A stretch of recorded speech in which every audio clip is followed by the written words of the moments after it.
Attention, please be advised. The following episode contains spoilers. Don't say we didn't warn you.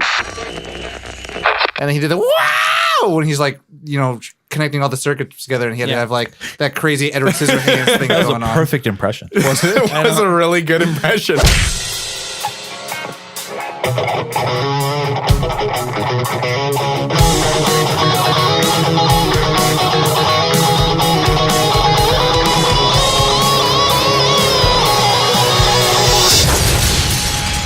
Nerd On. What's up, everybody? Welcome to Nerd On, the podcast you didn't need, but you deserve.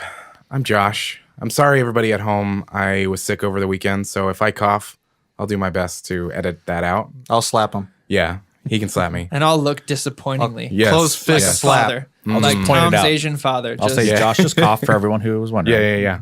Every time. So, let's go around the room. What's up, Tom? What's up? This is Tom, Sith Lord Supreme. Yeah, I'm saying. Comic book nerd, grumpy man, you know what I'm saying? Always film grumpy. nerd, film critique douchebag that makes everyone rate their childhood. Yep. That's true. And to my left, It's me again, Obi-Wan Kenobi. Oh, God. Here, coming at you as a ghost or a hologram. What am I? Who knows? But I'm very excited. You're about our my only topic hope. today. I am the only hope. Hey, it's Ali. I hated sand before, but Now you love it? Now I'm warming up to the Are you a little idea. more okay? partial to salt now? Yes. Yes? Yeah. No. So, porg. Roasted The- porg. roasted pork. roasted pork. That sounds good. Pork. Chewie had it right. He did have it right. So this week we are talking about Star Wars: The Last Jedi. The Star Spoilers, Wars. y'all. Oh yeah, so many Spoilers. spoilers. Yep. There's gonna be lots of spoilers. Because, fun fact, we are not a review show. No, we're not. We just talk about things. Yeah. As much as we'd like to think we are. Yeah. We're not. We don't have any sort of. We never went to school and got a degree in film theory. And And I don't have a Rotten Tomatoes account, so Yeah. I'm really not a critic. Yeah, this would not be But I the did right go to film to school look for at it. Rotten Tomatoes for anyway. Yeah, right. Speaking No. of which, I mean, the critics, it's like 94, 96. the audience And score is like 50 Yeah. something. Yeah. We can talk about that. That was the crazy thing. Like one of the first things I saw on my feeds was like in comic book news was that like Star Wars audience score is lower than Justice League. I was like, what? And I was like, what? This is crazy. But And it's so- like, you got to take it with a grain of salt because it's like Yelp. no, I don't We're take like- a grain of salt. I just It's throw like- it out the window. I'm like, I Yeah, don't that's want fair. anyone telling me what is good and what is bad. But it's like if you have a bad experience, you are 1,000% more likely to log on and be like, I didn't like this. Where if you had a Exactly. good experience, you're just gonna talk to people about it because you're like, Yeah. this was great. This is when cool. I have a good experience, I don't call the company. I should maybe, but I don't call Amazon and be like, your delivery time was great. I loved it all. You guys are awesome. I only call them when I have an issue. So like, Yeah. take that with a grain of salt. Yeah. all I'm saying is when I was in university and studying film, like we would write papers. Very like, European of you. university. I'm going to university, Papa. Yes. We would write our theses, our 10-page papers about like a director or like a film. My film professor would fail you if you credited or like cited a critic. You could only use scholastic journals. You could only use like actual theorists. Interesting. So like that's why for me, I've always had this affinity. Like, nope, I don't care what a critic says. I'm going to watch this film with my own baggage. and all Digest things. it with my own brain. Yeah, and I mean like reading actual books and all that stuff, and not like, oh, this critic from the Atlantic, blah blah blah, said this. Yeah. Books. I think that's a business opportunity for you, Tom. What? You can become like an accredited and respected professor of every. Or become Movie. a critic. Join the dark side. But yeah, let's get into this. Where do we want to jump off with The Last Jedi, guys? Last Jedi. Yeah. So do we I mean, kind of coming off of like the Force Awakens, right? It Right. starts off right when Rey. Star Wars. Oh, remember? remember? Yeah. Still gonna call it that. New Hope 2.0. Starts out or proper 2.0. Exactly. Starts off right when Rey arrives on what do we call it? Jedi Island. Jet Island. Yeah. And That's Yep, exactly yep. it. gives the lightsaber to Luke Skywalker and he just chucks it, right? Chucks And it. all Which these is a things are metaphor happening. for the entire film. Yes. Yeah. Right off the ooh, bat. Yeah. Yeah. Which, Right off the bat, go. So if that's Forget all what you you thought. watched, you got it. You got and it. to me, I think that's usually the sign of like a good film, which is like in the first 5 minutes, it tells you what the film's going to be all about, right? I think it's also a metaphor for how Rian Johnson feels about the mystery box that J.J. Abrams built Yeah. up. He went, fuck that. We're doing Yeah. something else. Which I'm the most curious about when JJ comes back, being like, see how it is. Yeah. I left What did for you 5 do? minutes. You had one job. Shit on the ground, guys. It's kind of like Ryan Johnson was the car from Rick and Morty, where it was protect Summer and just did all this shit. Like, what the fuck? You were just supposed to make this movie.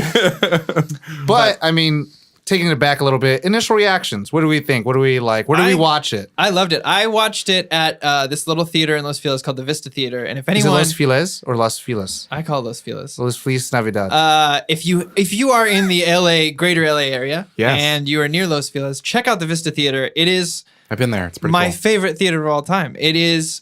We met Mr. Reinhardt. We did meet Reinhardt outside that theater. He saw 3 billboards outside Ebbing, Missouri with us.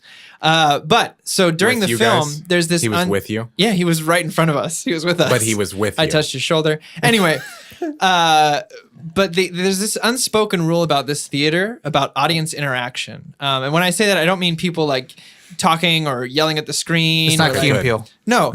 Mise en scene. But there is a unspoken rule of like when cool shit happens, cheer.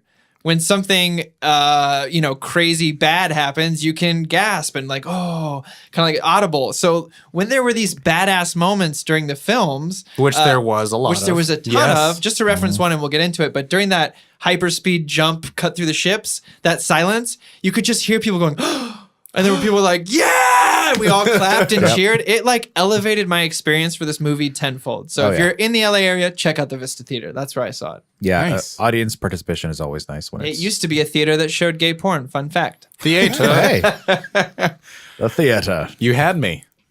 Ed Gay. That's the last thing I said. It's a good thing you said it then. Holly, where'd you see it? I saw it twice over the weekend. The first time I saw it was at an AMC theater, kind of like in a weird shopping mall. It was like nice reclinable couches and stuff. Those are nice. That's totally weird. But I think there was something wrong with the projector or something because the whole movie was very dark, Bummer. and which didn't help because But I there's mean, a the lot film of was dark. it was dark, but no, but like there were a lot of nighttime scenes that weren't the best lit scenes, Oh, yeah. which made me realize that even more with the projector not being super bright.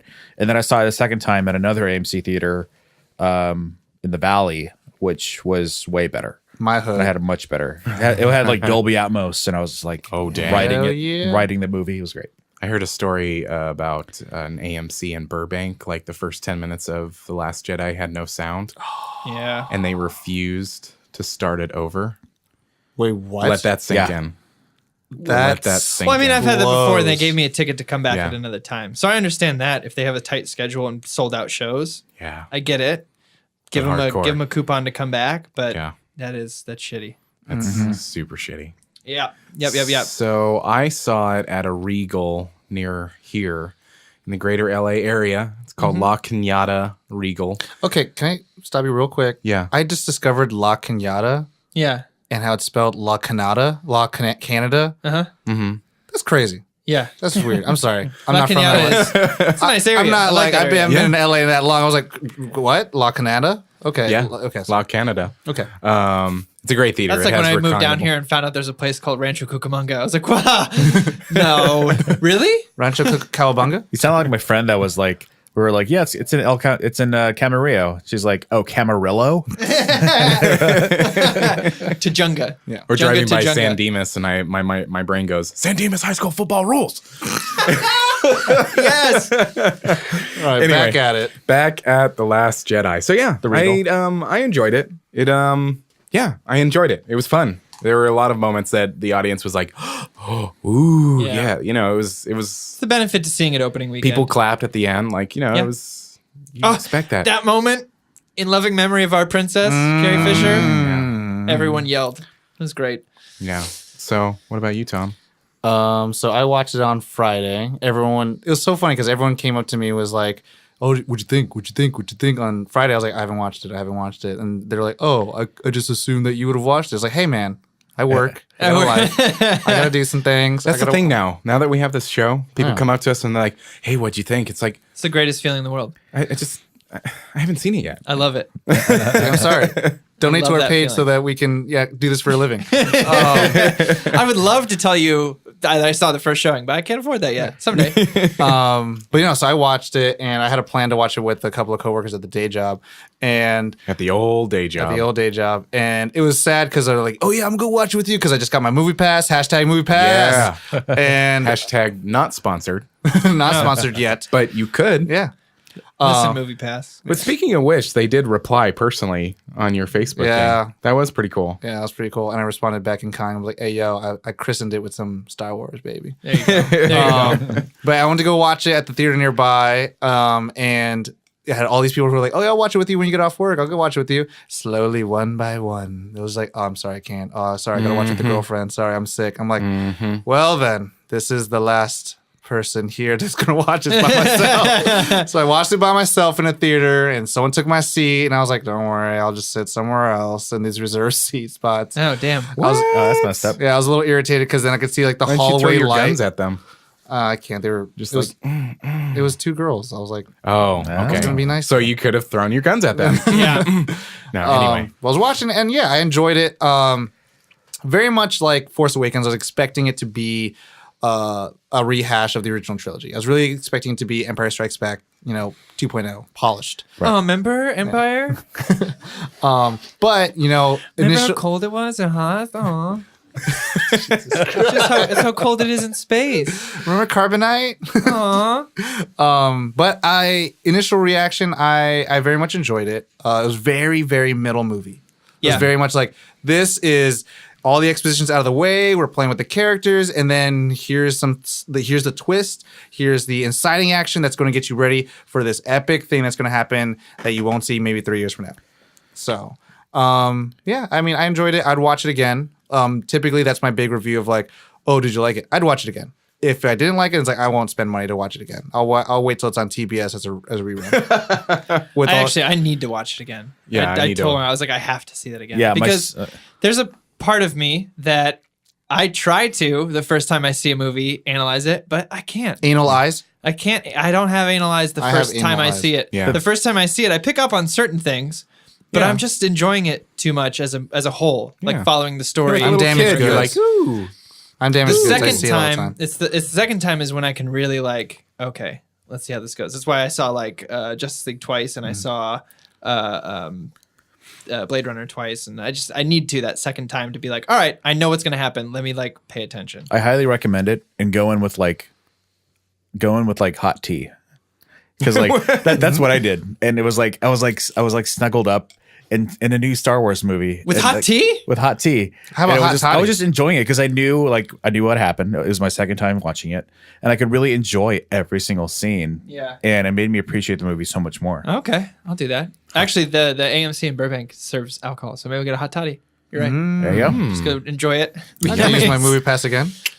Dang. Sounds like a date, Tom. All right. Yay, So bro date. overall, it sounds like we all really liked it. We really enjoyed it. Yeah, we liked it. I It. did. Someone asked me today, as far as your expectations go, where did it sit? Was it better than what you expected? Was it less than what you expected? And the way I described it was like a fork in the road. My expectations were right, and the movie went left. Does that make sense? Makes sense. So it wasn't a less than, greater than type of thing. It It was different. Yeah. It, Hey. so We're you know, best friends now. Chloe. You can leave. I have learned in my movie age has grown and grown, and I've learned to try not to overhype things because I've done it in the past with video games, I've done it in the past with movies, and I go, fuck, I would have liked this if I didn't get so goddamn excited for it and let my imagination run wild. Of Your what it was baggage. going to be. Were there things that I had in my heart soul hoped that this movie would do? Yes. Did those happen? No. But I still really enjoyed the movie. I think that as much as I was expecting to, if not even a little more. It was just good. different than what I thought. Try not to go in with any expectations. That's what Baggage. it is. That's your impossible. baggage. But yes. Yeah. It's not impossible. That's why I tried not to watch any of the trailers, and then we went to see Justice League, and it was like, well, here we go. I'm gonna watch it. Well, to me, my big thing is like I love watching trailers, and everyone. Okay, so the thing about the trailer world now, it's literally two camps. It's to me, I call it classic trailers and then the JJ trailers. Okay. So you have the JJ trailers, and I mean, he's not the first one to do it, but then they just do, here is a look of the film, here are the characters of the film, but you don't know shit about the film. Yeah. And then to me, the classic camp of trailers is like, Basically here's a gives you the story, plot here's in what's 2 going on, minutes. and here's some things you can expect. And it's up to pretty much the trailer team to do it creatively enough so that some of that stuff is a little misleading, but also it's enough for you to like, oh, I feel invested. I want to know what's going to happen. To me, and kind of the whole meh was the whole about like, you see the film and like you're pretty much just responding to like, these are good looking people and there's a Millennium Falcon. Like that's how The Force Awakens felt to me. I was like, I have no intention to watch this movie other than the fact it's a Star Wars movie. Whereas Rogue One, I was like, oh shit, this looks like it's going to be intense. Yeah. And then Last Jedi, same thing. Where it was like, cool. You have Luke Skywalker saying the whole like it's like I'm scared. I felt this power time for the before. Jedi It's to time for the Jedi to end. And it's like kill the past, let it die. It's like okay, I could kind of see what's happening. What are the directions these characters are going in? And it felt much more informed for me to watch the movie, other than the fact that it's Star Wars. Yeah. So. For me, I had expectations of like, oh, I know where to go with this because I watched the trailers. My only my reservation with it was if I had to have like any negative thing to say really about it, because qualms? I think qualms. We are gonna have a qualm section. We'll have a I got qualm it. section. We will. But to me, it felt like like you said, it felt very middle movie. But to me, like I have a hard time really like pointing to like a climactic like event. Where's like the climax? Yeah, like the planet, the salt planet, like maybe, Beautifully but shot.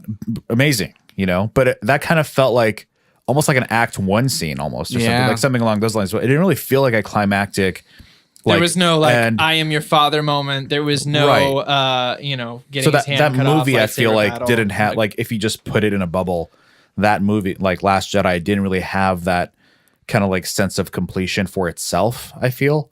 And it kind of left. Oh, you mean like a real? Because I'm trying to. My brain is kind of. Yeah. What do they mean? What do they mean? What do they mean? And Yeah. I'm like, well, what about like when they like fire and they shoot? At Luke. I feel like that was like the closest you'd feel like this is the Right. climactic battle you got, but there wasn't something that. But there wasn't a realization. that It was just like, Yeah. It didn't give you a conveyance of like this is the third act. This Yeah. is the point of the film where something's going to turn. Like what we've seen in Yeah. Star Wars in the past is like 3 or 4 different things. Like it's not always a good thing to have like in the prequels we had like 4 or 5 things happening all at the same time during the climax. But like even having like 2 different things happening and cutting back and forth, like having like a lightsaber battle that you keep coming back to and then going back to like the a Force more- Awakens climax was very obvious. It's Right. when this the Star Killer base is falling apart. They're having a lightsaber battle.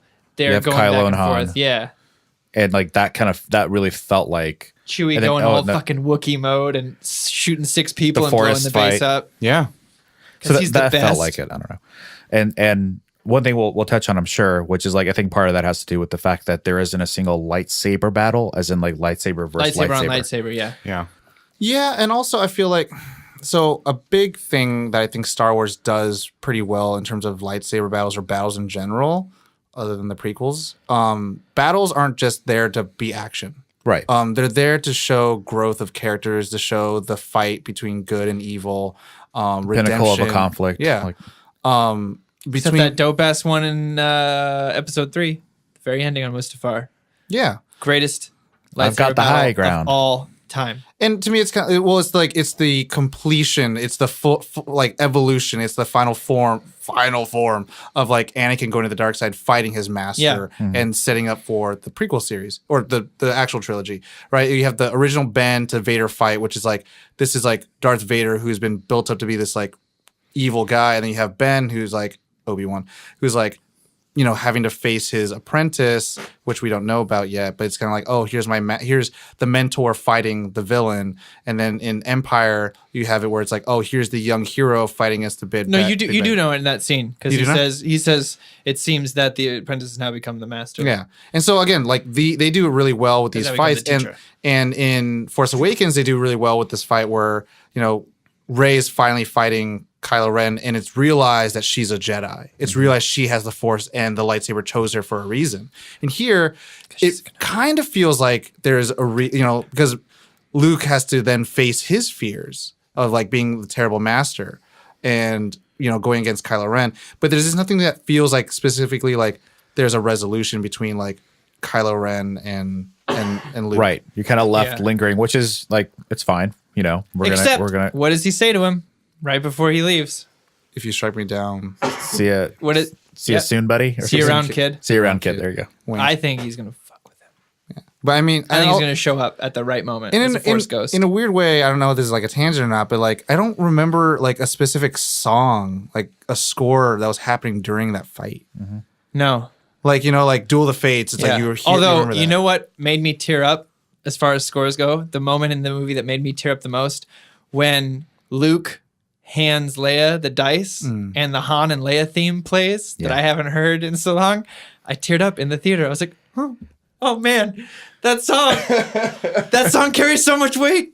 I think the only time we heard it was with when Snoke was killed. Yeah. Like that was when the score really kicked in. And, Yeah. and like for me, That sequence, yeah. like I was telling, I think I was telling you yesterday, where the second time it was like after a huge meal, and I was like, and it was like 10:30 showing at night, and I had like green tea with me, and I was like I was kind of like getting sleepy and stuff. So I was like I wasn't bored obviously, but like It wasn't the Dark Knight where I was keeping you on the edge of your seat. right, and it was my second viewing and all that stuff. But then when that scene happened, that's when I like perked up. I was like, oh okay, and then they proceed to fight the guards. Yeah. The whole fucking audience in my theater went nuts Yeah, during that scene. that was an awesome fight. Yeah, It was great. pretty awesome. I'm okay with no lightsaber on lightsaber. I know a lot of people, and I don't mean to offend anyone, are really upset about it, but I think it's silly. I think it's a silly thing because And to clarify, like the vainness of a lightsaber versus lightsaber battle, it's not really what I'm referring to. It's like kind of what Tom's saying, where it's like the pinnacle of two of these characters like conflicting right to a yeah. point. That's kind of like what I'm getting at. Like I didn't feel that we had that. I understand. Yeah, I get that. I confrontation. agree with that 100%. Yeah. But there are a lot of people who are just like, there's no lightsabers, and I think that's something you're gonna have to get over. Let's flip it back a little bit. Josh, what were your expectations versus the viewing experience? I mean, I think it was. I like to think that when I go into a movie, I don't have any expectations. Like, I'm like, But reality sets in. but reality, because and we're then human I realize beings and we use I'm an past adult. experiences. Yeah. I walked out. There were a few things that we're going to talk about. Yeah. That I was like, I didn't expect that. Uh-huh. Okay, I didn't expect that either. Oh, all right. I didn't expect that. I'll take it, but I didn't expect that. Yep. Vacuum of space. Got a lot of gotcha moments. I guess in that case, if we've all kind of, I Well- mean, did you have what about you expectation? Well, I want to just cherry on top it, button it up. My last thing about the whole trailer thing. Yeah. I'm totally cool with all the trailers, all the spoilers. I don't usually give a damn because to me, it's not about knowing what happens. It's about how it's happening, right? It's like how are Not they? to me, Tom. It's like how are they shooting an action sequence? How like. You know, Corey and I, you know what I'm talking about. Like, if a good action sequence, you could see it in a wide shot. It's showing all the action of it. It's not quick cuts where it's like, I don't even know what the hell's going on, right? Like, you got a good fight sequence between Jackie Chan and a bunch of goons versus a Transformers fight scene where it's like, I don't know what the hell's going on. I can't watch all of There's this just machinery. like, there's just things happening, camera pans, people's faces. As good as the sound is, it looks like shit. yeah, and that's the thing. It's like it's not what happens; it's how it happens. You know, like Yeah. Except there's good guys beat the bad guys. How does it happen? There are Right. there are exceptions to that trailer rule, and my specific one is Terminator Genesis, when they could have showed everything they want, but they showed young Arnold Schwarzenegger, which was supposed to be this big like thing, and if they just would have kept that secret and left it in the film, would have been great. But I didn't need that spoiled for me. Not that was a great film. We should do Terminator episodes, but we'll yeah. talk about that later. Anyway, But no, so let's get into it. so what would you say then in that case the overall story is about in this one? Well, real quick, Yeah.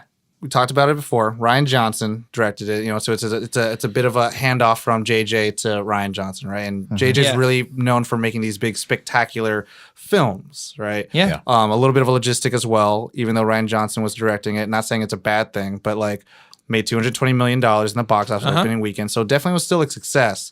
But Huge success. I think just specifically from Ryan Johnson, his more was just about a human story. Yeah. A very humanistic approach to pretty much, to me, what I call the pinnacle of sci-fi fantasies. Uh-huh. Yeah. So I mean, like again, JJ's all about the action spectacle, and this And film, lens flare. yeah, well, yeah. there's theory Love me behind some that. Let's Play. But I mean, Ryan Johnson's very much more, again, like I find this is what is great about sci-fi, right? It's about how we can juggle the human condition with extraordinary powers. Right. Yeah, there was So- a lot more character development. Oh, yeah. It was. 100%.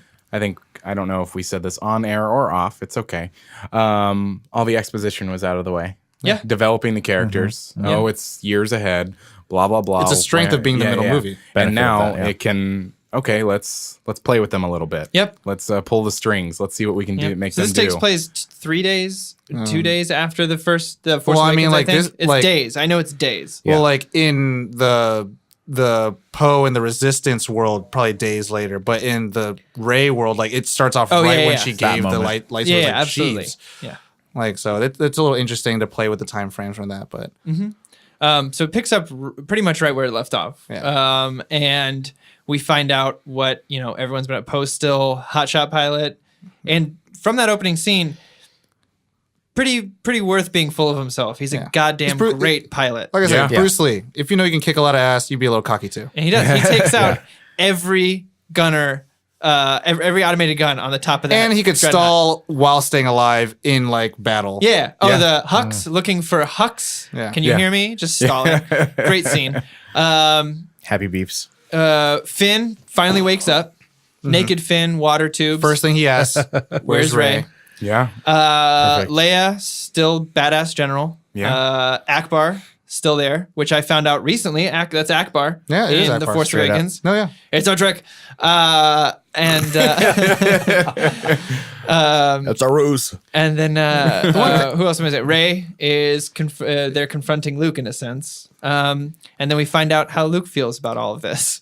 This is a Yeah. little interesting because it's like Yoda didn't want to train Luke as well, right?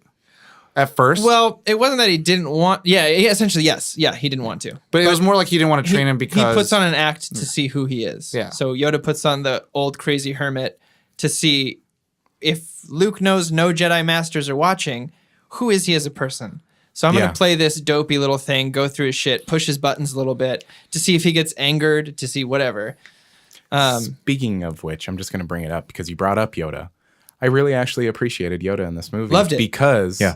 it probably was CGI, but it didn't look. No, like it was puppet. They used the they- original mold Oh from my the God. That makes me Empire even Strikes more Back happy. to make the puppet and brought Frank Oz back. I It's would all lot of puppets. practical I effects would in this. say I feel like the original puppet looks better though, because this one looked a little bit like Ninja Turtles puppet. Apparently, I mean, like they said, it's the original mold that they used from the don't original. know. I think the only thing that Maybe the maybe material's throwing a it little off Maybe it was melted a little. Maybe over less the years. asbestos. it might be in the eyes though. Like honestly, it might just be the eyes. But we still got Frank Oz, which is great. Man. And they kept that under wraps real well, and I'm Yeah. glad they did. The only thing that bothered me about that scene is I thought I understood how Force ghosts work, and he pulled down lightning from the sky. So what's stopping Luke from becoming a Force ghost, finding Kylo Ren and killing him with lightning? Yeah. I mean, what's stopping any of the old masters from doing any of that? Right, at this point. So Yeah. I thought they could What's just show what's up and stopping depart. Anakin and be like, "Hey, Sonny, come here." It's like Yeah, slapping so him around. my whole thing is, I guess, what I get that they could talk and depart wisdom, but I didn't know they could. That's a moment that you go. Shh. I know. It's the why didn't Well, they use the eagles in Lord of the Rings? I mean, that's the thing that I think I liked the most about this film in general is that it explored the Force in ways that we haven't done so far. Because that was my big worry that it was going to be just Empire Strikes Back. It's going to be just a narrative film about these characters going through all the shit, yada, yada, yada, development. But to me, like, as a fan and as somebody that's watched 8 films, several films, and a TV show about Yeah. Star Wars, give me something that expands the universe. Give me Yeah. something that, like, I And haven't I have been no able to go no into. problem with that, but Yeah. that just seemed a little much. Well, to me, like, give me a little bit more. I mean, could we talk about it? Should we talk about the Leia scene? I mean, I think Yeah. everyone went batshit crazy about that, like whether they loved it or they hated it. I loved it. You know, I loved Of it. her Well, coming back, like Yeah. going out into Like space, going and into then the coming vacuum of back. space. she creates a little force bubble and pulls herself back in. And that was the first time that I feel That they were like, explicitly, okay, the Force is she strong. within fucking this has family. the Force. Yeah. There you go. Well, Tom and I It's were like- talking about this the other night too, because people were like, "Well, why didn't she ever do that before?" And it's kind of like I think I made the point about X-Men, like mutants. Your mutation shows up in times of great stress. Hashtag Right. Deadpool. So maybe she's never really used the Force in that sense into this point where she's like, "I'm gonna die, and the Force is talking to me, and I'm gonna listen." Yeah. And she does it and pulls herself back. I called it the Phoenix Down. That one Phoenix Okay. Down you got in your Yeah. inventory. All of a sudden, it's like, bloop. Okay, that's my one. That's my one. I gotta go fly over there. But I was watching this YouTuber and he was talking about how in the original novels, which I didn't know, when Anakin falls into the lava, we call them the old texts. he fell into a volcano is how he lost all his limbs before the prequels came out. And what he did is created a force bubble around himself and survived until he was picked up by the Emperor. So I have no problem with this creating a bubble in space and pulling herself back to the ship. Well, I'm good with it. Some people, the qualms that other people have is that like she's able to do that, but she can't. When they're escaping at the very end, she can't push the rocks out of the way, and Rey has to push the rocks out of the way. Well, I think we talked about this too. Pulling yourself back to a ship is much different than Yeah. lifting tons of rocks, even though Yoda says it's not. It's the same. But it is for someone who's never used it before. But again, for me, my thing is like she has an innate ability with it, so it's a matter of like you know how to breathe, you know how to survive, you know how to like pull yourself out if you're Yeah. drowning, but you may not know how to like do a perfect breaststroke. Well, Right. if we're gonna go on that tangent, we can go. okay. So here's the thing. We're so going. She has a Force. Yes, we know this. Because she feels things. She feels things, but she doesn't like. She doesn't know that she has the Force. She's untrained. She's feel untrained. like- she doesn't really. Like she felt when like Han died. Yeah. yeah, Yeah. she's Seven. but she And when that's Luke just that's just passes, intuition. she feels it. Right. This just kind of happened, and it's kind of like they say adrenaline takes over, and you can do things like That's the dark side. Mom can lift a car if the kid's trapped underneath it. yeah, Yeah. the Force kicked in, and it was a survival. Yeah. And yes, you're laughing, hashtag Deadpool, but it is kind of that. This was an extreme circumstance. Her survival instinct, which is this deep Force stuff. And the Force is living, so it may it have done took- it as well. Yeah. So, but surprised. No, Just loved it. from a logistic standpoint.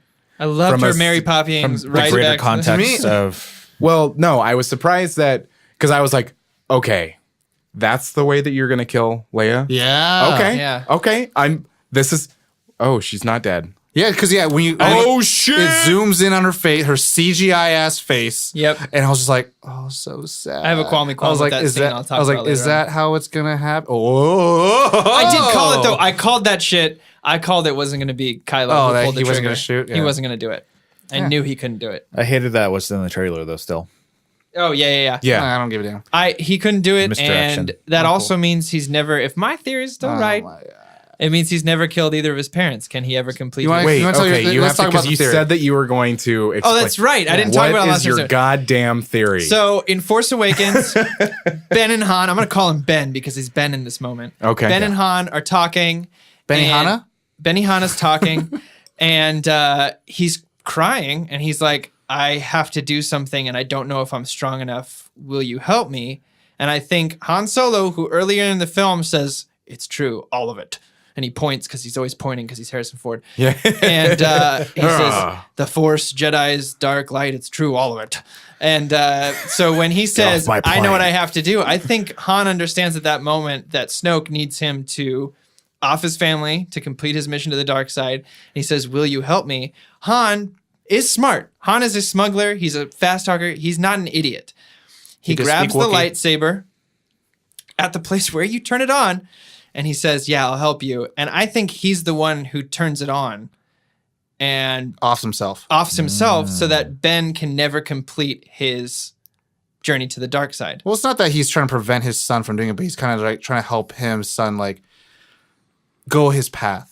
Right. It's like I need to help my son Well, no, do what he I needs think to do. he does it because like, he's "That's like, it?" Snoke's using you.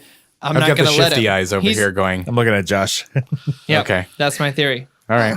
So in this, he can't I kill like Leia. that theory. He doesn't I'm a kill fan Leia of I'm it. either. okay. I'm okay with the theory, but I'm just like, okay. I'm a fan I of it. need to but watch it yeah. again. He doesn't kill Leia either, meaning Yeah. he's got that conflict and he can't fully go. He's a very torn individual. He is. So that's my I mean, that is the my way of the dark fan side. theory Yeah. is that Han helps him do it so that Kylo Ren never really does it. Okay. I think that was probably one of my favorite parts of the movie. Is Han dying? watching? No, Jesus, I was like, what? I almost walked out the first time I It saw just it. I was got like, dark. nope, gonna stay and watch it all. Chewie's finally captain. No, The captain he deserves to be. yes, But not the one we need right now. not the one we need right now. But no, the is watching Kylo's journey through the His through, journey. through the movie. Like his character development was like I think really, really top. Yeah, I enjoyed him much more His in performance. this. Yeah. In the first one, he came across, as we've said on here before, a whiny little bitch. Yeah. Yes, And it bugged me a lot. And I was like, He still bugs me. I'm gonna be perfectly honest. I'm not scared of The this Kylo guy. Ren character? In the Yes. first film, Yeah, in this first film, I was like, I'm not like Vader in his first scene in the Star Wars proper. Grab somebody. Star Wars property. Terrified as a kid. Yeah. I was like, Oh, yeah. shit. That guy is tall as shit. He's lifting people. He chokes someone out and then throws them aside and gives orders to people.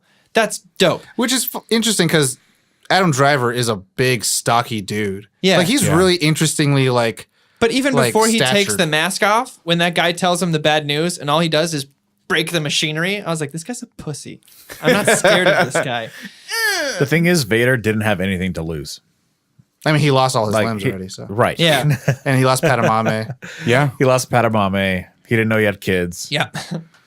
Yeah. Yeah, and then Kylo's kind of like, oh, I don't want to come with I want to be my Padamé." grandpa. But So I- like it didn't strike me as scary at all. I there was never a point where I was like, because even being scared of Vader, you're like, you know he's dope. You know throughout the whole film that like if I was gonna be a bad guy, that's the kind of bad guy I'd be. It's Mufasa. I'd be the guy who kills someone and go apology accepted.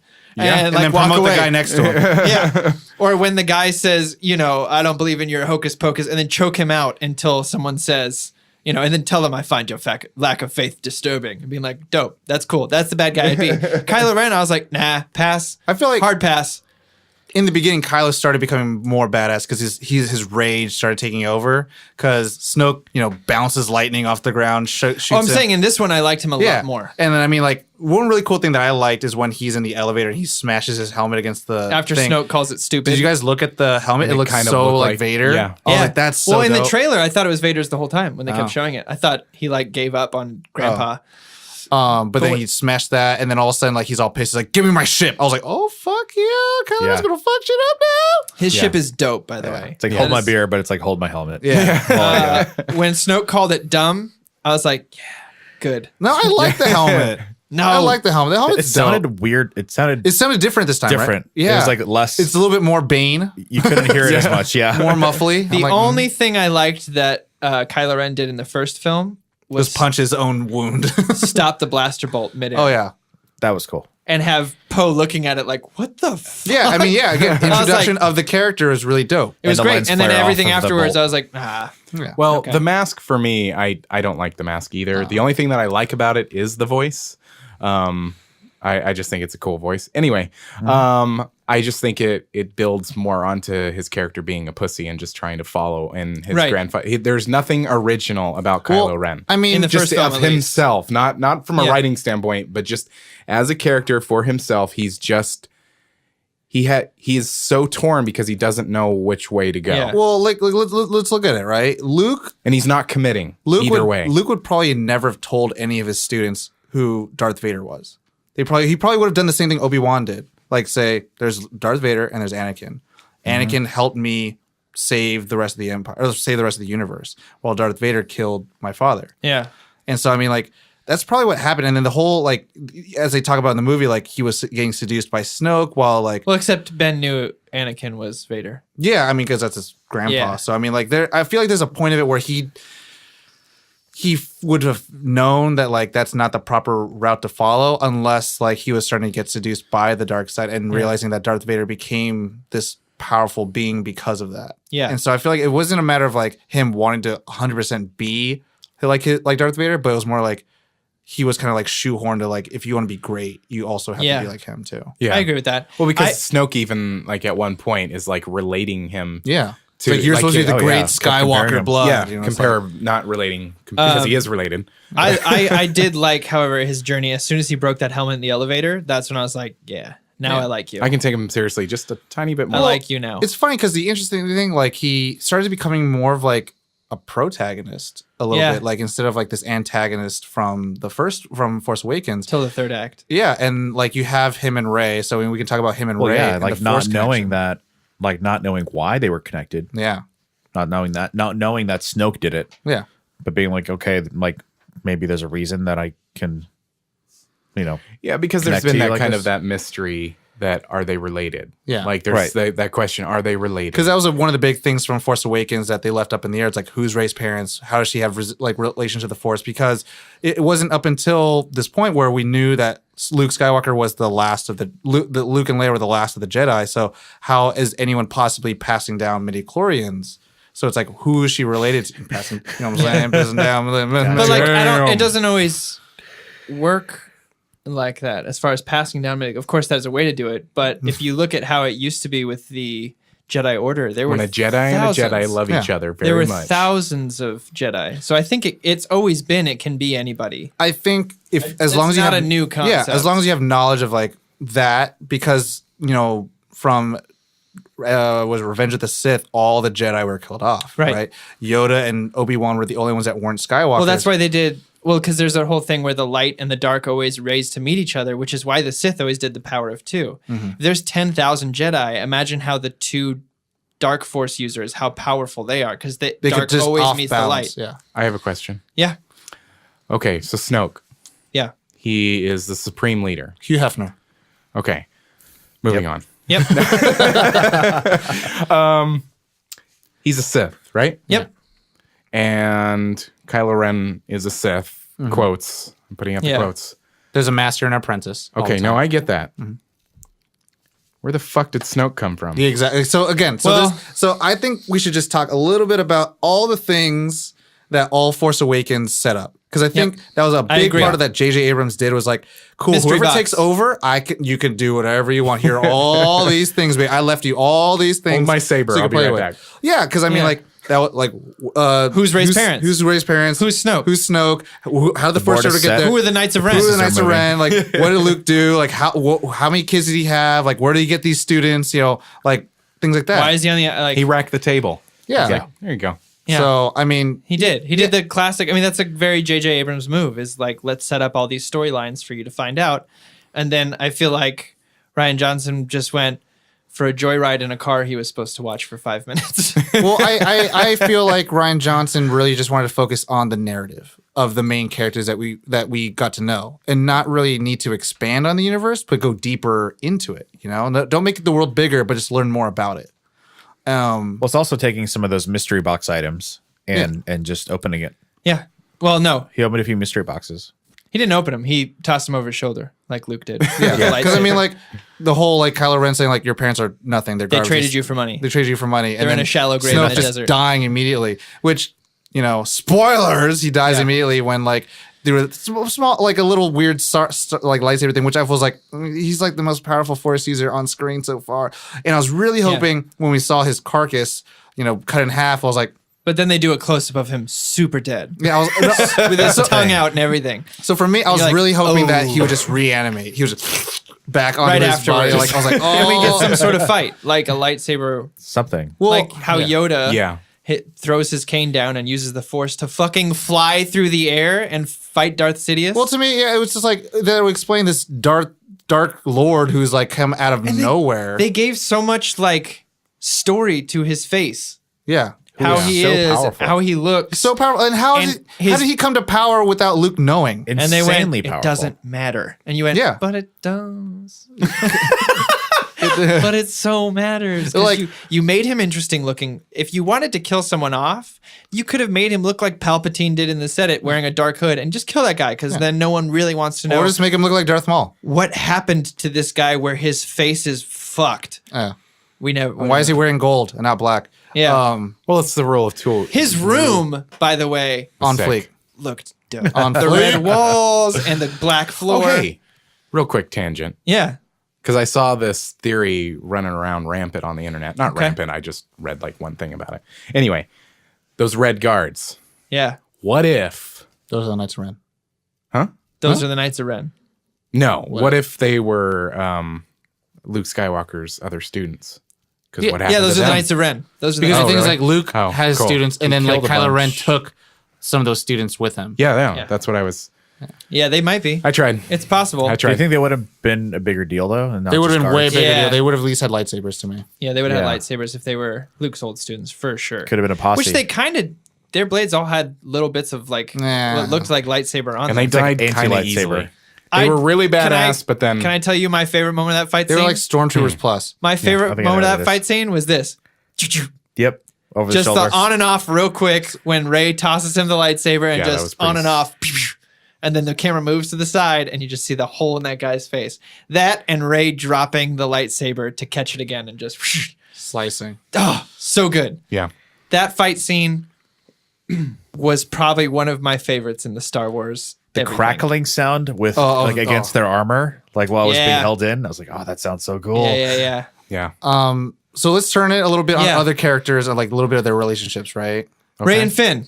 I was shipping them in The Force Awakens. But then we got Finn and Rose. people now were. we got Finn and Rose, which okay. We got some diversity. We got some I representation. thought what was going to happen. My people got some representation. Just saying. Yep. I liked Rose as a character. Me too. I'm glad Yeah. she lived. I thought in that final scene when Finn was flying straight into the miniature Death Star thing that she was going to knock him and die. But they both survived. So I was really happy about that because I liked her a lot. I liked her as a character. I liked her storyline. I liked her introduction as a character, which is like, I had to zap a bunch of people because they were trying to escape in a pod and Finn's like, despicable. And then she just zaps him. Love it. I'm not sold on because of what they were building on screen and what they were trying to, and I'm not sold. The yet. chemistry wasn't 100%. Oh, you mean there. Yeah. Like Finn the and Rose? sparks. Yeah. I agree. I I'm not- agree as and far I as don't the know if they're relationship trying goes. to. Yeah, I Like, don't know if they're if trying to. she might be like reaching more. Yeah. As far as like, Because I think a little bit of Finn's in love with infatuation.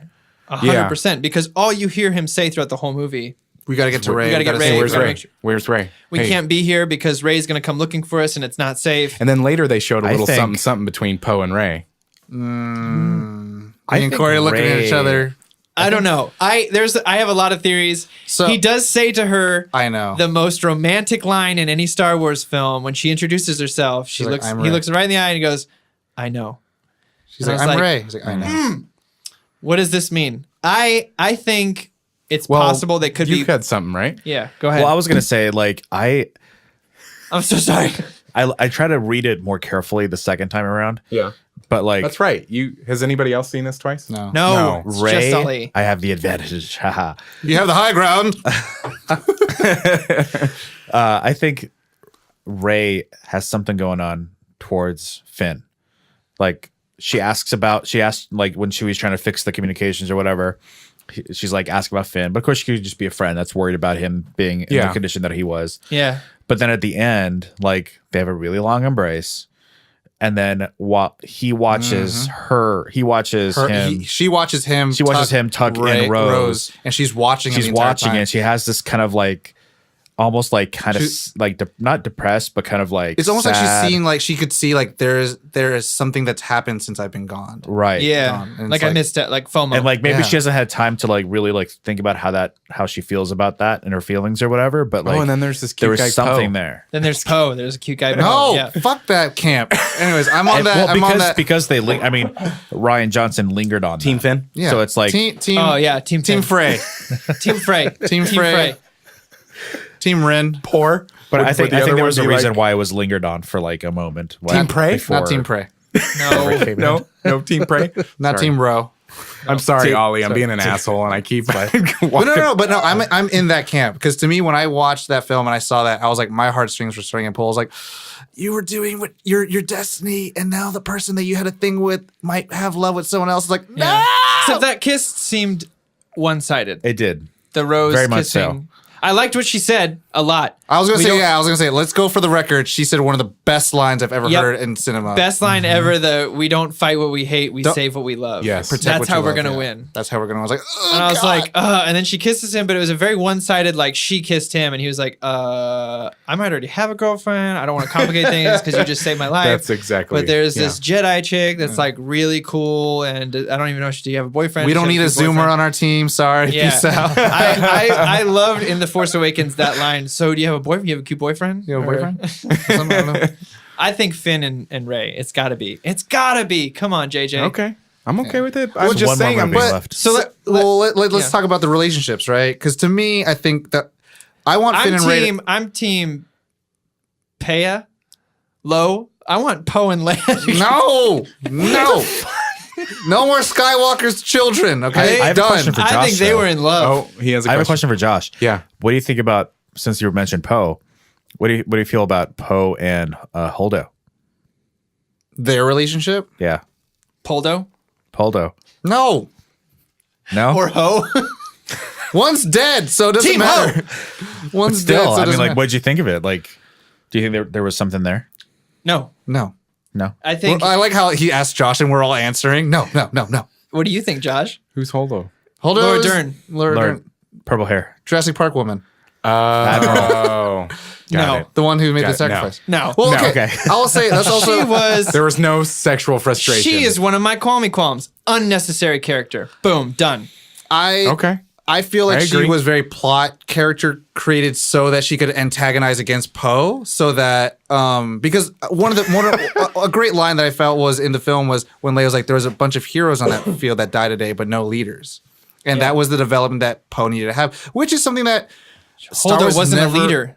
Well, Star Wars never had to have that. It was just a bunch of like a motley crew of Renegades. people who's just coming in. And it's like there's no like chain of command where like Leia's really trying to enforce this command. You know, So you had Mon Mothma giving directions to everybody. that's true. Here is my solution to that. And I had said this when I walked out of the theater, and I've seen some YouTube videos that have said the same thing. So I'm glad I'm not alone in this. Replace Holdo, whatever her name is. With Ackbar. Yeah, Was it really? really. I'm dead fucking serious. Wow. Because first of all, fuck you, Ryan Johnson, for sending off Ackbar in Whoa. the background. Yeah. In the background, you kill off Lame. Ackbar Oh, and that give him is one true. line going, oh, by the way, Ackbar's dead. He snidered him. Yeah, He snidered him. I Kill like off Ryan meaningful Johnson. I characters. only just realized that. Yeah. Oh my Yeah. God. Yeah. I love Ryan Johnson, but fuck you for that, sir. How Whole dare you? leadership What is could dead. have happened? How what could dare you. have happened is Ackbar takes the place of Holdo, and Poe's trying to get him to tell him whatever had happened. He goes, "It's a need to know basis," and gets him out of there. I think that's the problem right there, though. Think of this. Think of That this is the problem. send You off. can't take his voice seriously. Think of this send off for Ackbar. Ackbar's the one who stays on the ship And does the thing. turns it around, and puts it into light Very speed. triumphant. In his about it. last Sac- line. This is a trap.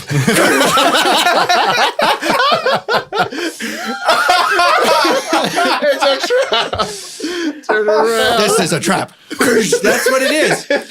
They'll be like, "What's he doing?" And then it cuts to Ackbar. This is a trap. And Pfizer. But like, wouldn't that be a way better send off? Thank you for that, Ollie. Wouldn't that be a way Time. better send off Yeah. than the I would've loved bullshit it. death he spent in the background for being like one of the more iconic people? Yeah. And being a general in the army who saved Yeah. thousands Admiral. of people.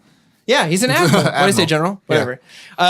But yeah, I think it could have been replaced with Ackbar throughout the whole film instead of Holdo. That's But- my personal opinion. And then Ackbar and Leia could have had that moment at the end where they're like holding hands and he says, "May the force be with you." And she's, "I've seen it enough." Like that would have been beautiful. I would have cried. But then when Holdo died, I was like, finally. Damn, Daniel. Like, Well, okay. because like she's not a leader. There is The someone. well, okay. So for me, One out of like the 10 people you have left alive is asking you for what the plan is, and you don't tell him because I don't like you.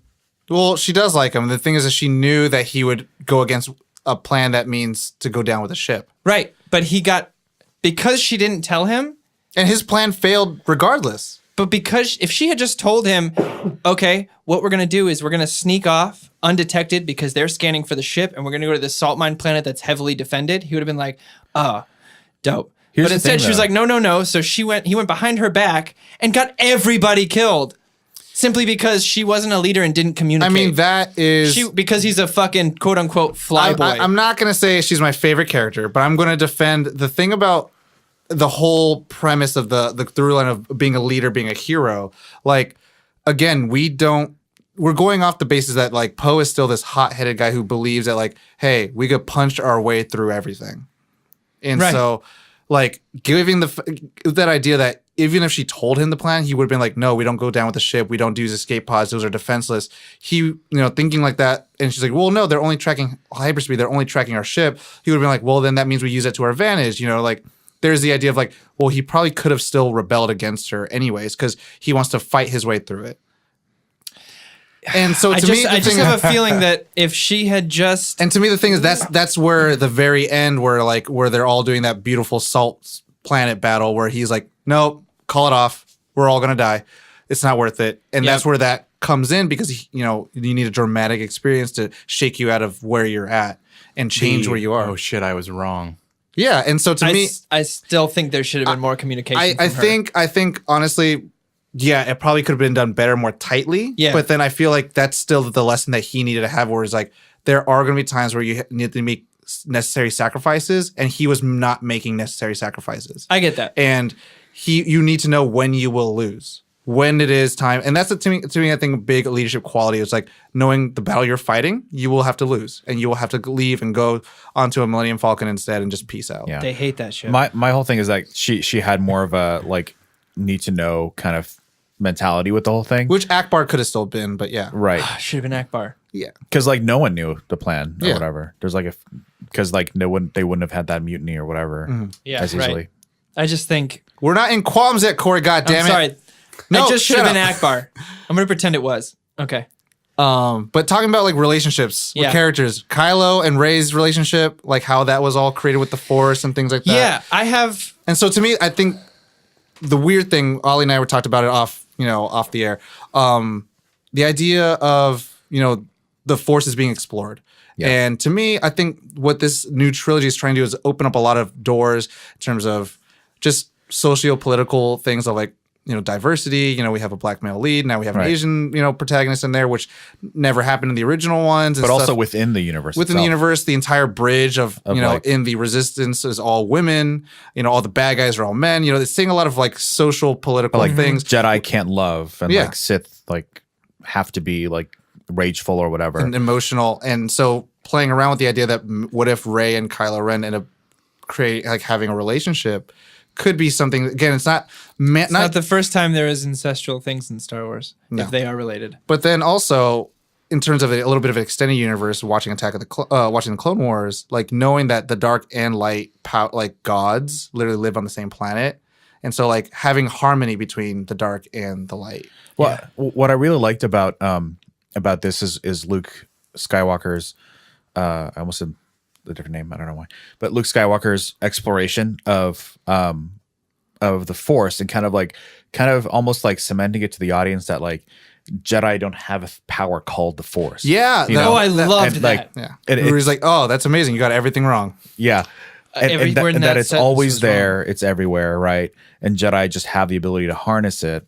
I loved the line. Dude, Luke Skywalker sold me on the fact that the Jedi should end when he was That's the like, that's thing. vanity. And I was like, oh my God. And it's like you're hubris. looking at the ancient texts and talking about how like they're not page turners and Yeah. and like the whole idea of it being a religion and being kind of like outdated for the universe of like And the Force is just the Force. It's just a force. these are It's literally just a force. It's Links, just a it's just balance. between things. And yeah, one of the great things is like with great light, there must be great dark.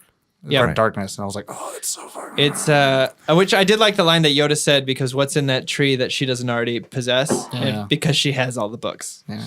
I think that's what he meant. Yeah. Yeah. In his twisted old In Yoda his, race mind. Yeah. In his way with words. So, I mean, we're talking about Luke. Let's talk, I feel like a little bit of one of the revelations, right? Yeah. So The Force Awakens talked about how Kylo Ren was trained by Luke.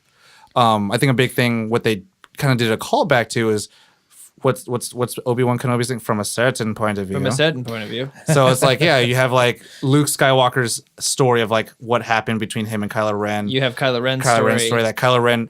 So in his mind, he thought he saw his master trying to kill him. Yeah. Yeah. And that And then- evil look he had and everything. I was like, woo. And Luke, Yeah. he knew like he was being seduced by the dark side, and he had this great guilt that he lost his student to the dark side, but also immediately in that moment felt remorse that he failed as a master, and this is what I'm doing is wrong. yeah. And so like again, from a certain point of view, like that's Both really of those are true. literally the fate of the universe started because of that. Yeah. literally because of like two different point of views. And then you find the real story, and it's that middle ground. It's that like it's Luke not did go in there to kill him, but then he realized he was wrong for that. And Ben, who was acting out of fear, attacked. Yep.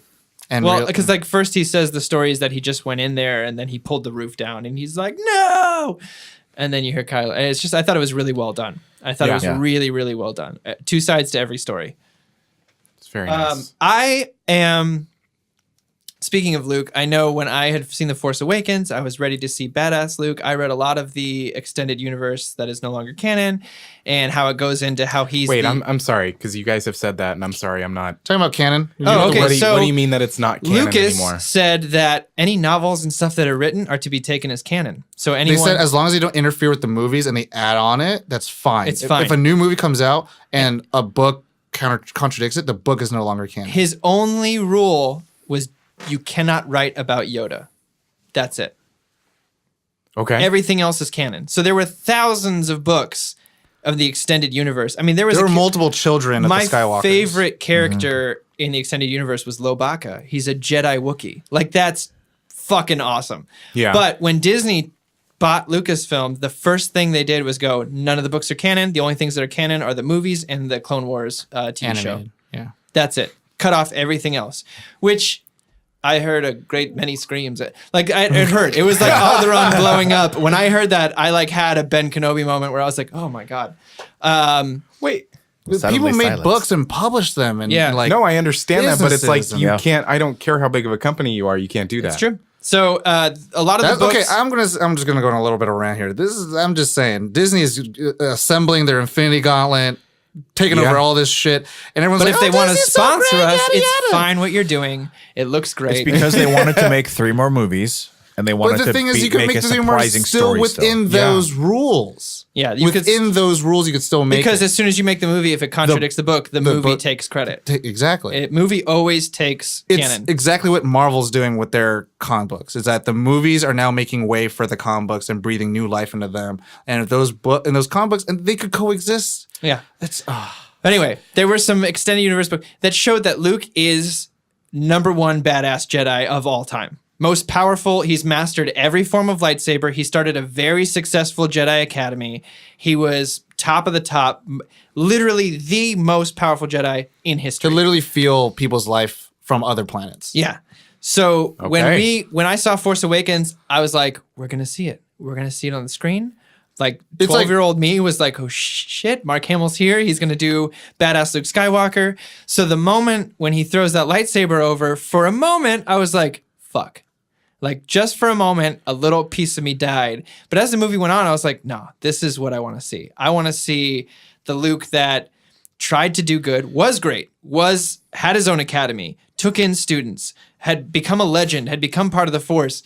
But then it's that old adage of like, don't meet your heroes? Yeah. Where he's like, we were just people. Like I saved Because he was a Vader. legend. I killed my father, but I saved my father, who was Vader, and I became a legend, even though I was just a kid fighting a war Yeah, it's like I thought I could make a difference. I thought I could take these kids and make because them of what other Jedi people had told him. because they said I was a legend, and it's more. But I like, love that broken kind of like, because there are, I mean, if you Knights of the Old Republic 2, you start the game where you've cut yourself off from the Force.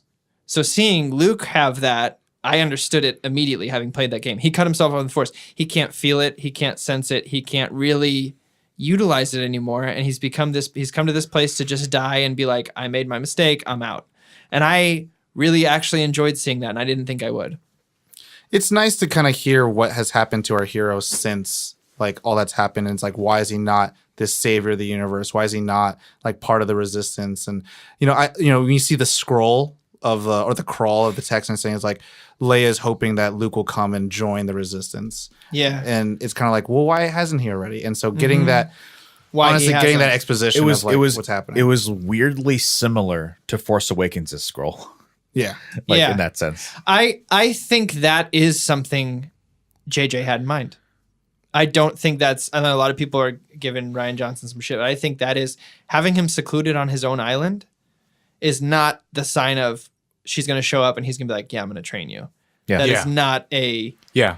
precursor to that. Like I thought it was good. Like I don't know why I thought that looking back on it now.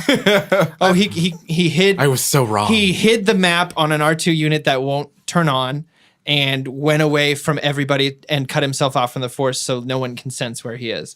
That is not a guy who's like, as soon as someone shows up who he doesn't know, Oh, thank God. his old lightsaber, he's like, dope, let's do this shit. Like Those it aren't made Easter sense. eggs for you to follow and like. Yeah. And I told my wife before the movie, if they kill off Luke Skywalker, I'm done. And Okay, so you're done? no, that's why I was so happy, because I thought they were going to do another. I thought Luke was going to be another catalyst for like a Han moment, where when he first died in Force Awakens, I was crushed. Like I almost did walk out the way Han Solo goes out just being stabbed on a bridge. Like I was like, no, that's not how Han Solo goes out. It's not how it happens. So I was like, if they do Luke dirty like they did in Force Awakens, I'm gonna be pissed. And the way I cried, the way he went out was beautiful. Binary sunset. Binary sunset. Just the way he started. The way he started. I mean, you see it in Revenge of the Sith. They're holding him, the binary sunset. You see him staring off. The thing that was beautiful for me, because my wife hadn't remembered there was two sunsets, and I know we talked about it last week. It's my favorite moment from. And the it song that goes starts- on when it happens. Yep. Yeah, it starts with a nobody looking out to the horizon, contemplating an adventure and what's out there for me. Why am I stuck farming moisture? Sounds awful. And it ends with a man who is a legend. Who he went out, he found his adventure. Everyone knows who he is. He It's the saved hero's day. journey. Saved the galaxy. He saved his galaxy. He saved his dad. He saved his family. And in his last final moments, he saved the entire resistance. Like that. And then he stares out to the sunset to kind of complete that bookend that Well, from where he came from, where he ended up. In the thing with the hero's journey, it's like technically when you come back from your journey, you have the elixir of knowledge, and you share that with the rest of the people, the village that you're from. And this here, it takes it to the next step where now he knows his journey is over, and it's time for another hero to go and fight Yeah. the dragon and get the elixir and things like that, or fight the whale, whatever. Fight the But giant porg. Yeah. and this time he's finally at peace. You know, it's like, and that's a really, I think, a beautiful sentiment of like, he was just as conflicted as everyone else, where he's like, he doesn't know what's going to happen with the Force. He wants to be the last one, but he realizes, and I think that's one of the great things about any type of story. It's like when you realize the characters are holding on to things that they can't control, and then finally are able to move on because they're knowing that, like, I think that very end's like, if you strike me down, there will be other Jedi. You will not be, you know. Which I think. Oh my God, that moment. I mean, which I think makes it all the better that Yoda showed up to give him like one last lesson. lesson and made Luke realize like what has to happen here, and says the line, which is my favorite quote in the entire movie: "We are what they grow beyond. That is the true burden of all masters." Yeah. Like So so good. powerful. Yeah. So good. I mean- right after he hits him in the face with a cane. Yeah. I loved that. And then they just watch the tree burn, or like the temple burn, or whatever that is, Together, and yeah. like I mean, like, so perfect. there's a lot of flack I think that Rian Johnson's getting for the film, but like just talking about tone and talking about like the shots and talking about the overall like through line of the film, he did a lot of good work. I think he did a lot of good work of just developing. Oh my God, I see him shaking face. No. No. He's just listening. He's just listening. I see he did a lot of good work. Well, of because like, I have an idea for a qualm, and when we talk about that, Yeah. I have a qualm. okay, oh, he's getting qualms before I'm Yeah, getting qualms, wow. baby. I'm rubbing. No, but it's not what you think it but is. no, I mean, like he's able to take the characters. I feel like he's directing them, and I think one of Mark Hamill's best performances on screen. Absolutely. Yeah. And tell a story that, like, again, it's very human. It's very much like, I love, again, the middle movie is always great. It's always when all the shit hits the fan, because then you finally get to your characters and push them it's to a lot their of limits. responsibility. Yeah. Can we all just take a second? That's a a lot lot. of It is. responsibility. Well, also, Well, he's it's also a Star s- Wars fucking movie. It's a lot of But he goddamn did responsibility. say in an interview that they gave him free reign to kind of do whatever. Yeah. Which is kind of And I mean, amazing. and this is the what because this, you have the MCU, which doesn't allow that at all. yeah. Well, and also this film is the one that features the most Practical effects. And Like practical, that green milk walrus thing. Yeah. when Luke is rubbing in her face that I'm not going to help you. I'm an old creepy man. And to me, one thing. Green milk.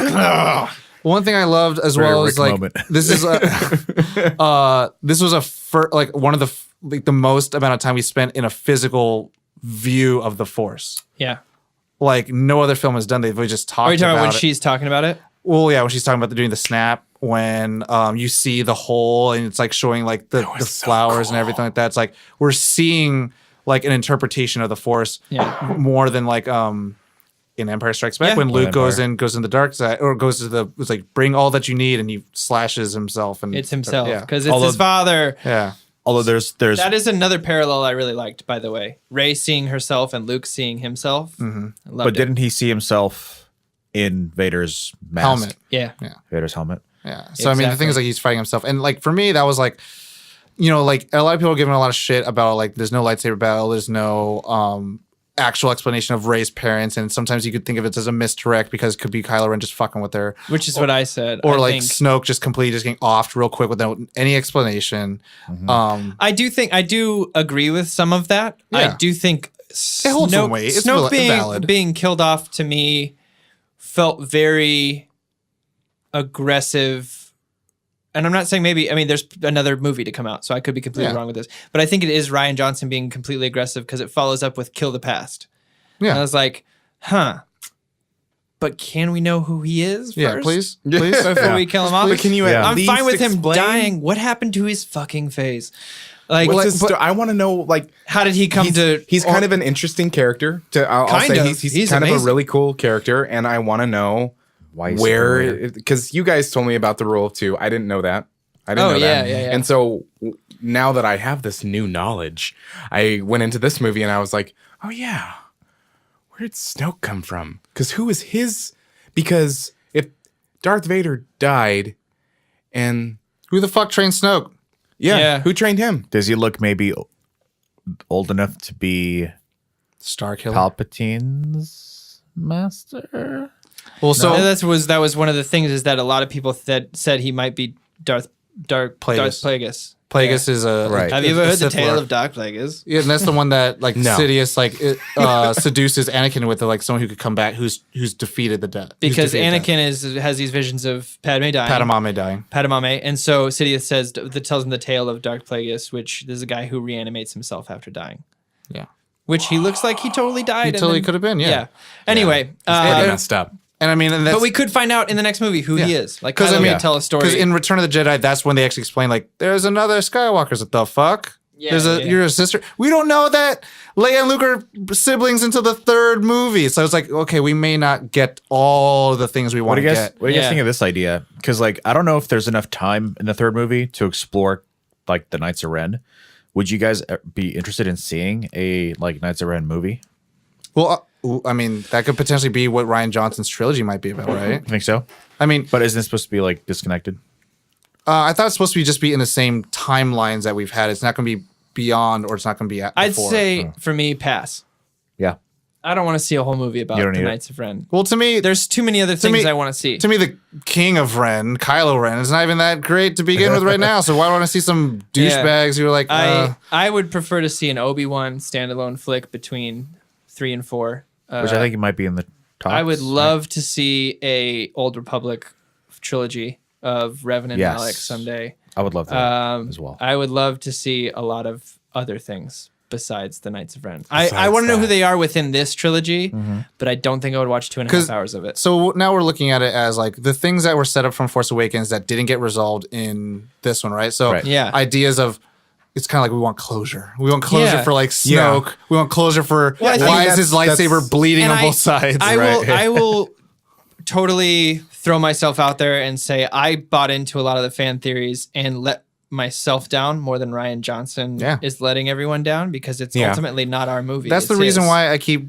dissing on all of your fan theories because I'm like I don't want to get involved. I don't want to fall in love with this Oh, shit. yeah, I wanna yeah. get involved. Oh, like my Yeah. fan theory that Rey's a Kenobi? Yeah, I don't want to get involved in that shit. Because the only other British guy who was good in the entire film was Obi-Wan Kenobi, and she's British. And But to me, my hope is, and it's like, and yeah, the Rey's parents thing. I hope to God that like it's not really that, but also the part of me that is because it's like Aladdin, you know, street rat. well, the thing I riff-raff, think the like, thing you know, I you come Okay. from nothing. I think the Knights of Ren being thrown out is fine. I don't whatever. They were shown in a flashback. They were people who followed him. Probably got killed off in the when Snoke was picking. because yeah, an rule of apprentice. two, so you can't like one Sith Right. Lord can't have I'm like cool with 5 that. apprentices. I'm okay with not knowing who Snoke is if they tell some story in the third film. Fine. But the entire Force Awakens is about her getting back. Who are her parents? They keep reminding you. Who are That's your her- parents? her- Who are practically her parents? call to adventure. Who are her parents? Who are her parents? So to have it in a throwaway line that's 2 seconds long felt like, and maybe this is the start of the qualms here, felt like a disservice to fans who they strung along with a string. It's a disservice to the story, I think. Yeah. I mean, well, you string so us along and then you went, gotcha, it's nothing. Let's compare it to Force Awakens, because the thing is, I think the best way to compare something is to compare it to its predecessor or something within the saga, right? Okay. So compare it to how did Harrison Ford, how did Han Solo and Chewie lose the Millennium Falcon? They settled it in 2 lines, but it's more of like, cool, why do we have a Millennium Falcon? And it's done in 5 minutes. They're on it. They explain it in 2 seconds. This, an entire movie, an entire Movie and a half. character is like, where's her parents? Who does she belong? I need to Yeah. find my place in the universe. And It's stringing us along with it. Yeah. Because now because in the first one I was invested. I was like, Who are her parents? this is cool. What if she's related? Like all these, like you start going into this world of like, It's like no what if it's Jedi is this? actually What if it's keeping it this? down. Yeah. But well, then it's and like, I don't what? think I would have had a bigger problem with it if there was one line about, oh, I don't know who my parents are. I just ended up here. And they left it alone. I would have been like, oh, cool. She comes from nothing. Just like Anakin did. Do you think he was maybe hoping for a greater revelation of like, hey, like, aren't you impressed that it doesn't matter? Yeah, and so for me, that's I think he may have, but he missed the mark by a mile. to me. Yeah. To me, when Kylo Ren said that, and it was kind of like your parents mean nothing, and da da da. It was kind of, and you see her kind of break a little bit, and she's like, because he's like, you already know, your parents are nothing. You know, you don't come from anything. Well, I think I don't know if you were actually thinking this, but I also kind of think that maybe he's kind of messing with her. Oh yeah, because it's her thing that keeps her going, right? Is I'm gonna fight with the resistance, Right. I'm gonna find my parents. It was it's like playing that game. What's that game that you pull the Guess who? Yeah, it's Jenga. Jenga? Oh, Jenga. It's It's what's like he's the trying last to thing pull holding that. her tower up is Yeah. the parents. So if he takes that away, what is she fighting for, really? Yeah. Yeah. What's her identity? Yeah, but she forgets. He doesn't know about. And he Finn. psychoanalyzes like you wanted to see a father out of Han, you want to see a father out of Luke. Yeah, Well, I think he's maybe trying. I think he realizes that she can make him more powerful, in a sense, and is saying like, maybe I can give her a place to belong if she has nowhere else to belong. Yeah. Yeah. So Which is a really manipulative ass thing. It's Yeah. really it silly is. to do. It's very Sith. Sith. It's very Sith because only they deal in absolutes. Yeah. But I agree with you on that. I think that's exactly what that is.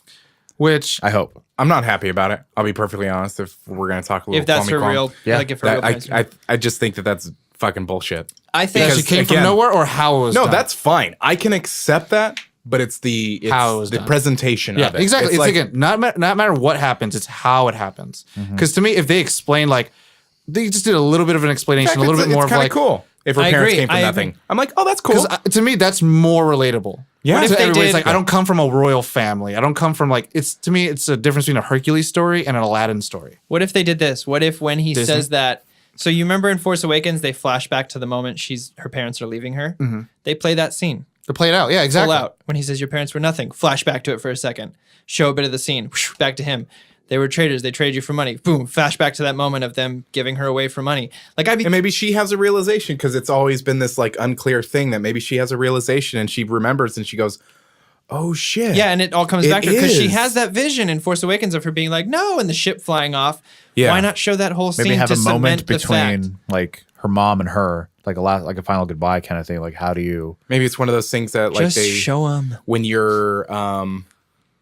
when you have had something traumatizing and you block it Yeah. out of your brain, like you literally block it out, and then somebody has to kind of like you realize it later on. It's like I'm okay with that too. Yeah. I'm okay. It was the presentation of it that I was That just it was like, a throwaway fuck this. line that he said. This is real really quick. stupid because that was her thing. Yeah. That was what kept her going.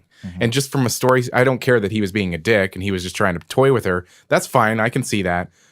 But it was just the way that the story was told to us. I agree. I think I could have dealt with it if they made it a little bigger than it was. And better, that's why yeah. there's still doubt in my mind that that's really, I think JJ Yeah. might switch that up in the third film. It's kind of like if you don't see the body. We've said Which that. It's We like- don't see Captain Phasma's body at all. And they made a very big point to show that it's heat resistant when it bounces a plasma shot off it. That's true. I think we're going to see her in the third film with a fucked up eye. Oh, okay. I think we're Chrome going to see dome? her again. Chrome dome. Yeah. Because right before, we hope we literally lose the see a chrome dome. blaster bolt, which is plasma, I which hope is we heat. lose the dome though. Yeah. I'd like to see Which the actor. I will say right now, in comparisons between cool looking killer person for the bad guys, Boba Fett versus Captain Phasma. Phasma's like is way more cool. And she's right more now. badass. Yeah, she's Yeah. doing more work. I need Doing her way to- more work. I need to see her more though. And do more and be more I think- involved. Yeah. Gwendolyn Christie. Oh, she's Yeah, so cool. I would love to see her come back with like a fucked up eye and like, Yeah. you know, someone Make it a scoops up and subplot of her chasing Finn down yeah, in whatever they're doing. Yeah. Like I would love to see that. FN. Have her be it. I love that she just refers to him only. I mean, I guess she wouldn't know who FN. Finn is, but she remembers his number Yeah. from memory. Oh yeah. It's cray. So That's are her name we and are the we trash can Qualmy back there. qualms? are we in qualms? I'd like to do favorite qualms parts? and then end with favorite moments. So we're if doing the that's Oreo cool. thing all the time. Okay. Yeah. No, I just like ending on should. favorite moments because it makes me feel better. See, I don't go fetal after we record. So But once we rate it, then you will. yeah, then I. So then I Tom, go why don't fetal. you start? I've already said enough qualms. I'll go last. Least again. favorite parts. I hated the fact that General Hux turned into like a ragdoll, like butt of every joke. But it did lead to. He was like, "Oh, some's bleeding." It's like, "Oh, come on!" It's like, Oh, that's pretty much what it became. It's like, I will go talk to Snoke. Oh, I guess I'm talking to him now. Oh, I'm flying everywhere. Oh, we're gonna go do this. No, I don't think it flies against walls. Like, come on. the problem is Vader that would he's- just kill him. He's right 100% of the Yeah, time. and I'm just like, he's literally there for comic. He's literally like Team Rocket. He's literally there. He's Bulk and Skull. Yep. He's just there to just get shit on, just so that we can shit on him. I love that moment of him like reaching for his blaster when he thinks like Kylo Ren is like not able to get up, and then like as soon as he like starts getting up, he closes Puts his it coat away. back up. Yeah. It's Yeah, which I'm just like, I mean, like in Force Awakens, they said it where it's like you got this guy who's non-Force user, this guy who's the apprentice to the Supreme Leader, and they're both competing for favor. their favor, exactly. And General Hux is doing work. He's got the army there. I constructed the I planet liked his killer, speech the in Star Force Killer. Awakens. I thought that was a great moment for him. yeah. Yeah, and then really- and Kylo Ren, who's just like, yo, I could beat your ass, but I keep fucking up. It's like, okay, now we have this where it's like the tables are completely flipped, which is cool because then it shows like, yeah, Kylo Ren should be more of a badass, but now you've made like you don't give me an Avatar. I mean, not the movie Avatar, but an Yeah. Avatar sense like Kylo Ren's better just because you lowered someone else. Right. Like Yeah. they should both be on top of their game, but Kylo Ren's just one step ahead. I agree. But You know what I mean? they took him a notch down in this movie. And I was Can I like, press comedic pause effect. for a Yeah. second? Go back to Hux real quick. Yeah. I really like the Donald actor. Gleason? It Donald makes me- Gleason? Yeah. Yeah. Because I mean, his father is Brendan Gleeson. Yeah. And he's one of my favorite actors. Yeah. Also, Ex Machina is fucking Ex phenomenal. Machina's Yeah. great. Black Mirror when he Yep. was in there was Yeah. great. He's just a good actor. Anyway, good. And he's a really good guy. If you watch him in interviews, he's Yeah. the best. anyway, back to Kylo Ren. And he's gonna be in Yeah. the Peter Rabbit movie. Anyways, But I agree. I think they should have made him. I didn't mind some of the comical moments. Mm-hmm. I didn't mind the moment where Luke's there and Kylo's losing his goddamn mind because it's Luke Skywalker. Yeah. And he tells him, he goes, "Give my open the hatch." And he goes, "I really don't think." And he throws him against the wall. And the guy goes, "Right away," like immediately. I liked that. I was fine with that. that was fine. That was like if that was the only part of the movie that happened, that's fine. yeah. Like when he's like Supreme Leader is dead and he starts choking, I was like, oh, there's Darth Vader, baby. Go do it. Yeah. But it's like every moment you get a chance to slap him around, they just do it. I was like, oh yeah, like God. how Snoke did it. Like Yeah, Snoke I was like, force come on. slammed him into the ground and like. I'm not scared of this guy. When he's on screen, I know nothing serious is gonna happen. Yeah. People are just gonna laugh because he's literally the ragdoll. I had an irritants about the Codebreaker planet where it's like very casino like looking. Yeah. Props to shout out to Benicio del Toro because he stole every scene he was in. My big I also don't know how old he is because there's You films can't where he tell. looks like 60 and then there's Yeah. films like this where he looks like he's like 30 again. I don't know. Is Benicio del Toro a vampire He doesn't or age. Yeah. Yeah. Okay. No, him and Keanu Reeves on the same club. Yeah, I Yeah, think so. Exactly. yeah. Because like if you watch Fear and Those Loathing, Knights which of was Templar you've kinda seen thing. Fear and Loathing in Las Vegas? Yeah. He looks like he's like 50 in that, and now Yeah. in this he looks like he's like 38. Hashtag No, there's a good genes. secret underground. Yeah, that's what it is. Um, Anyway, continue. I just didn't like the aesthetic of it because Oh, it the looks, planet. Well, Casino the people and the outfits. Like I know you want to make it look decadent and all debonair, but it's like Because it's that commentary. it just looked like a weirder version of Casino Royale. And like to me, I love Casino Royale, but it's like there's so much you could have done. Like you could have made it different games. less human, less our world. Yeah. Like you got the little hologram game where like aliens are fighting each other. You don't know if it's chess. You don't know if it's like Bakam Soccer Whopper I robots. loved The robots. I loved in Force Awakens, by the way, when Finn turns it on Yeah. and Chewie perks up when he turns on the chest, and Chewie's like, "Huh? Is someone turn on the chest over there?" Loved that moment. But this looks just so like, hey, let's just take our shit and make it a little bit weird. Yeah, Like the one thing in like it's social commentary on the whole 1%. you could do it with different colors though. You could No, have I'm done it just- with everyone I'm wearing saying. purple. You could have done it with like more rings. You like like to me the one thing I'll say on the prequel series, like they took risk with the outfits and they made things look weird. Even though also they made things look a little racist. But also like you had these like red tall hats and stuff like that. You had these like long. Are you talking about the neck- Viceroys? Yes. You'll think you suspect an attack. Yeah. I mean like like you had I don't know. It's just like it looks so like these are just tuxedos and dresses. My point was they were trying to do social commentary on the 1%, correct? Yeah. And Yeah. they just took it very too literal. Too literal. My perfect thing immediately, I was put off by that because I agree with you, Tom. Yeah. I was put off by immediately the first shot you see of that, which makes everyone laugh because it's the people- line where she's like, "It's the worst place in the world," and it cuts to People like cheering to a glasses of couple. champagne. but the guy is like an alien that's twirling his mustache Yeah. tentacle things. Yeah. And it's like Yeah. that. Like that's kind of like that sums it up for me right there. Or where it's is like, it a commentary? looks you on the Is Ryan nose. Johnson trying to make a commentary that humans are the greediest race in the galaxy? Yeah. I mean, the thing is, like, most of That we are the ones who are the most involved with profit off war and war stuff like that? profiteering? It's pretty. well, I mean, like, Relevant. that was the whole thing with it's like, kid, it's all a machine. Like, oh, he made all his money by selling weapons to the First Order and to the Resistance. It's like, get out of it, kid. And it's like, yeah, I get that shit. Don't but it's like join. the entire prequel series takes place in what's the Republic cities called? Like where all the Coruscant? flying ship, yeah. Coruscant? It looks just like that. Yeah. I was just like, well, come on. Well, I'm sorry. You don't want to sell me death sticks. Yeah, I You don't want to know. go home and rethink your life. But I yeah, agree with that. That was an irritant I had. As much as I loved the sequence of where the salt planet was, it kind of felt like you made this because you just wanted this to look pretty.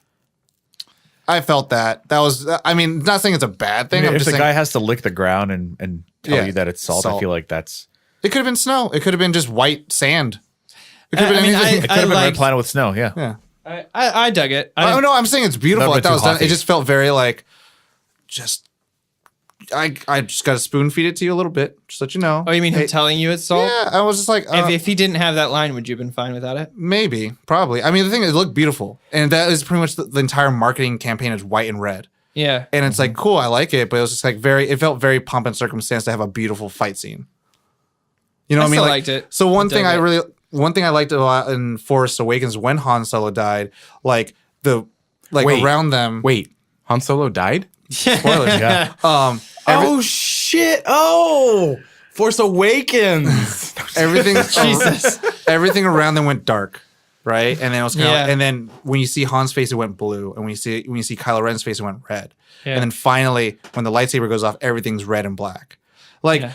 you can And do play. you notice that on Kylo's face, It's red. half of it's shadow, half of it's red. Yeah. So there's a light and a dark. You source. can play with that without having to like kind of like I'm gonna set this up in such a way where it has to look beautiful versus like I'm just gonna make it look beautiful. Like I don't know.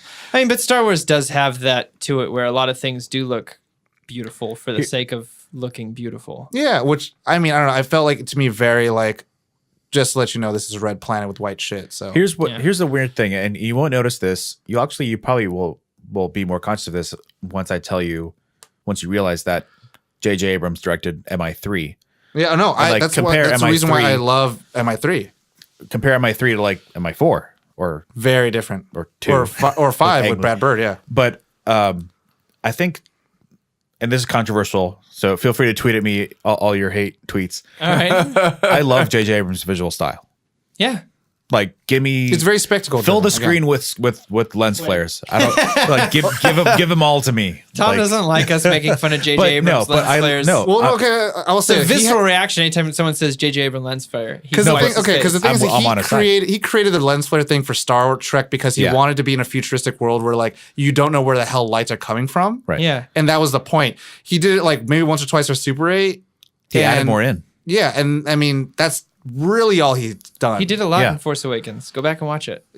He does a lot. To me, my big thing is his. I don't have a problem I with think it. they add a lot to revolving the shots. depth of the shot. I agree. I like it, which so I'm is not what I love. complaining It about makes but he everything does a lot grand, in Force my Awakens. opinion. But the thing the reason I bring it up is because on that, the reason MI3, I think you'll notice, is because he effortlessly makes like the movie look colorful and bright and just intense. makes it pop and intense. Yeah. And I feel like Rian Johnson might have tried to emulate that with the red and white, but like couldn't really do it as organically as like JJ can pull it off, in my opinion. And then See, I loved it. I liked it. I loved it. I liked it a lot. I mean, it looked great. I had no I liked it a problem lot. with But I'm saying like we're talking about like licking salt off Semantics. the ground. We're talking and, about like, semantics at yeah. this point. Again, this is Yeah. the part of like Tom where it's like I can pick apart things because I just feel like there's not like a cohesiveness. I had no qualms with it. I liked knowing it was salt. I didn't know what it was before. No, Made a I lot mean more that's sense fine to me. too. It's just like okay, and then at the end of the battlefield, it's like obviously it's going to look like blood everywhere, but you can't show blood because it's Star Wars. Because it's Disney. Did you guys notice that when Kylo and Luke are fighting, Kylo shifts his feet and the red appears, and Luke shifts his feet and nothing happens? Nothing happens. Okay, so again, Yeah. Love that. Yeah. I was like, I'm still on my qualms. sorry, I just wanted to throw that out there since we're on Salt Planet. You got Snoke, fucking most powerful Force user in the goddamn movie we've ever seen, bouncing lightning off the ground, slapping people around with his hologram. Yeah. Doesn't realize the lightsaber right next to him is rotating. Mm-hmm. They're like, come on. I just on, think the thing is, man. I think Like I'm it's just kind of like, wasted. I think Snoke is wasted. see, I was just like, Yeah. okay, Rey's gonna charge at him. He stops her. Like Kylo Ren looks at him wrong, lightning him. I'm like, but he's like doing that, and it's like you know you could do multiple things at the same time. And it's like for me, I was really like, oh, he's gonna catch that shit and then stand up, and they gotta fight. That's gonna be dope. They're both gonna fight Snoke. I'm like, nope, never mind. I think if you think back to, I mean, because Palpatine doesn't do a whole lot of action anything in all three movies, but you feel him. No, he does a lot time. of. He does a lot of action in the prequel. Yeah, I'm talking about Star Wars proper trilogy. Okay. There is no action from him except for the lightning at the end, Yeah. but you feel him throughout the entire series. You feel his presence looming over everything. And the thing is, like, when I started to get that with Snoke. I mean, think about the tension. We watched Return of the Jedi together. Yeah. The tension in that scene where he's just sitting there with the saber and blowing up planets.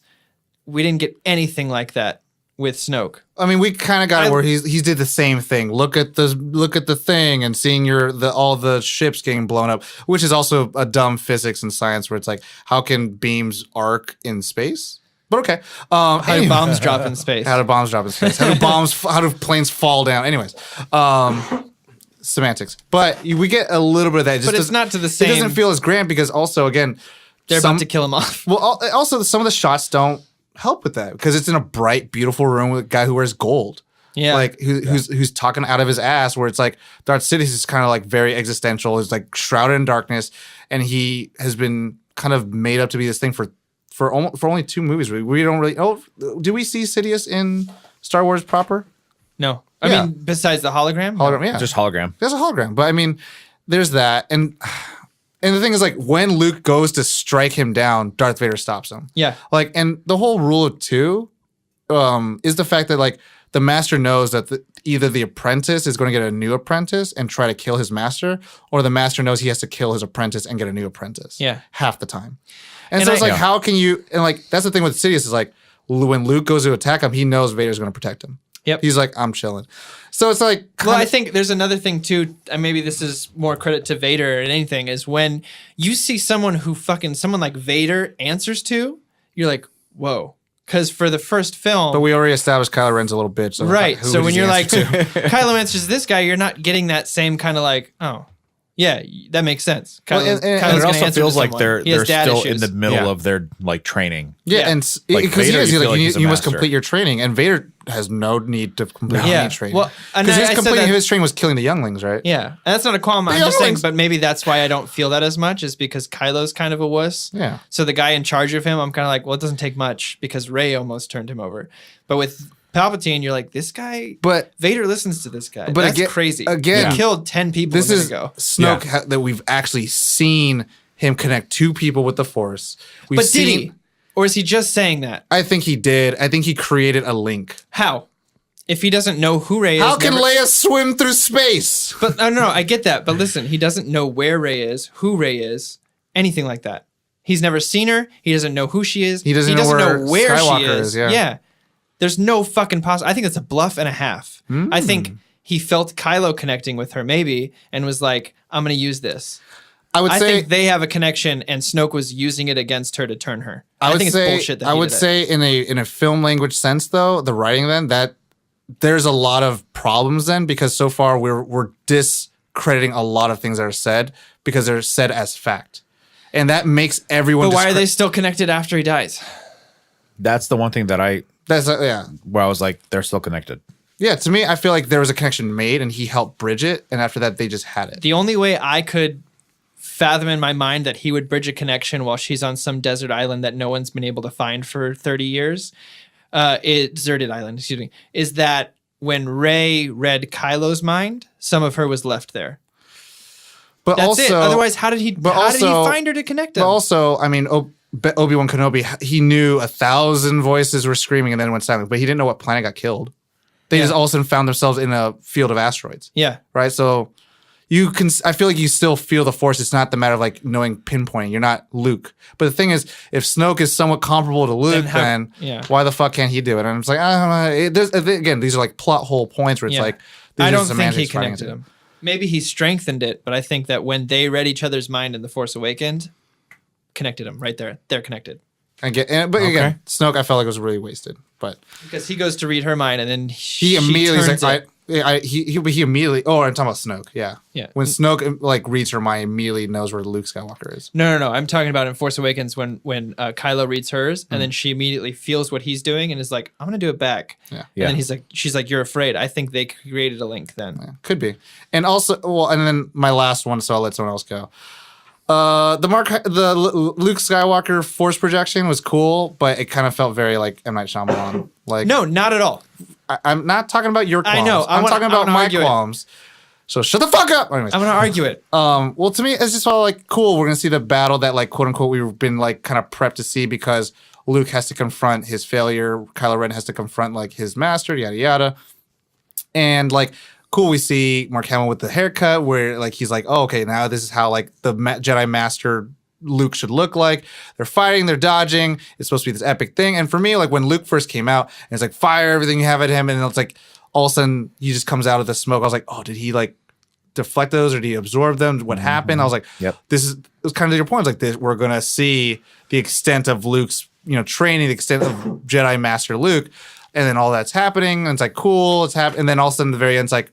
He cuts through and there's nothing. It's a force projection. And then we see Luke and we see him his final end. I was kind of like, that was cool. I liked it. It made sense.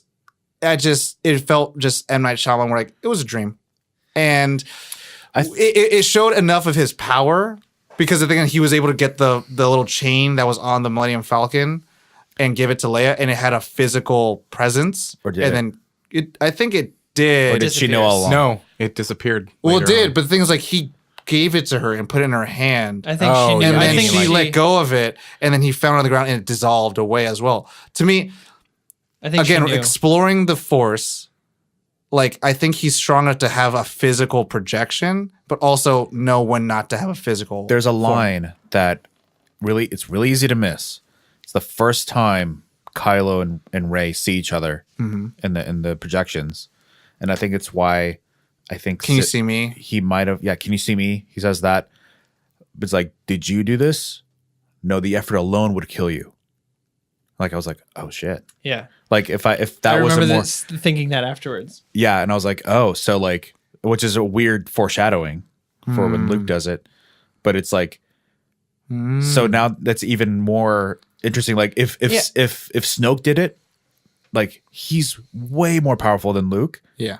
And it's like, how does that work? And it's like, I guess that's one of my frustrations that I couldn't tell, like, how powerful Snoke really was. One of the reasons I think Snoke, but don't you think Luke doing that is the perfect poetry to his entire arc, where he disconnects himself from the Force, and he speaks a lot about vanity. And if he had shown up there to be this hero and stand up for everybody, He would have been back to Isn't Force that Awakens. vain? He would have been back to being the Return of the Jedi character. it would have been super vain. So Yeah. to be someone, and first of all, like you said, astral project across a galaxy from somewhere no one knows but fuck nowhere in the galaxy. New Zealand. It is showing that he is one of the strongest users of the Force and understands it at such a fundamental level that it's not his to use, and it'd be vanity for me to show up and do all these cool Force tricks and deflect blasters and fight Kylo Ren. But what I need to do right now is be a leader, not a hero. Yeah. I need to make sure that everyone gets out, and that's it.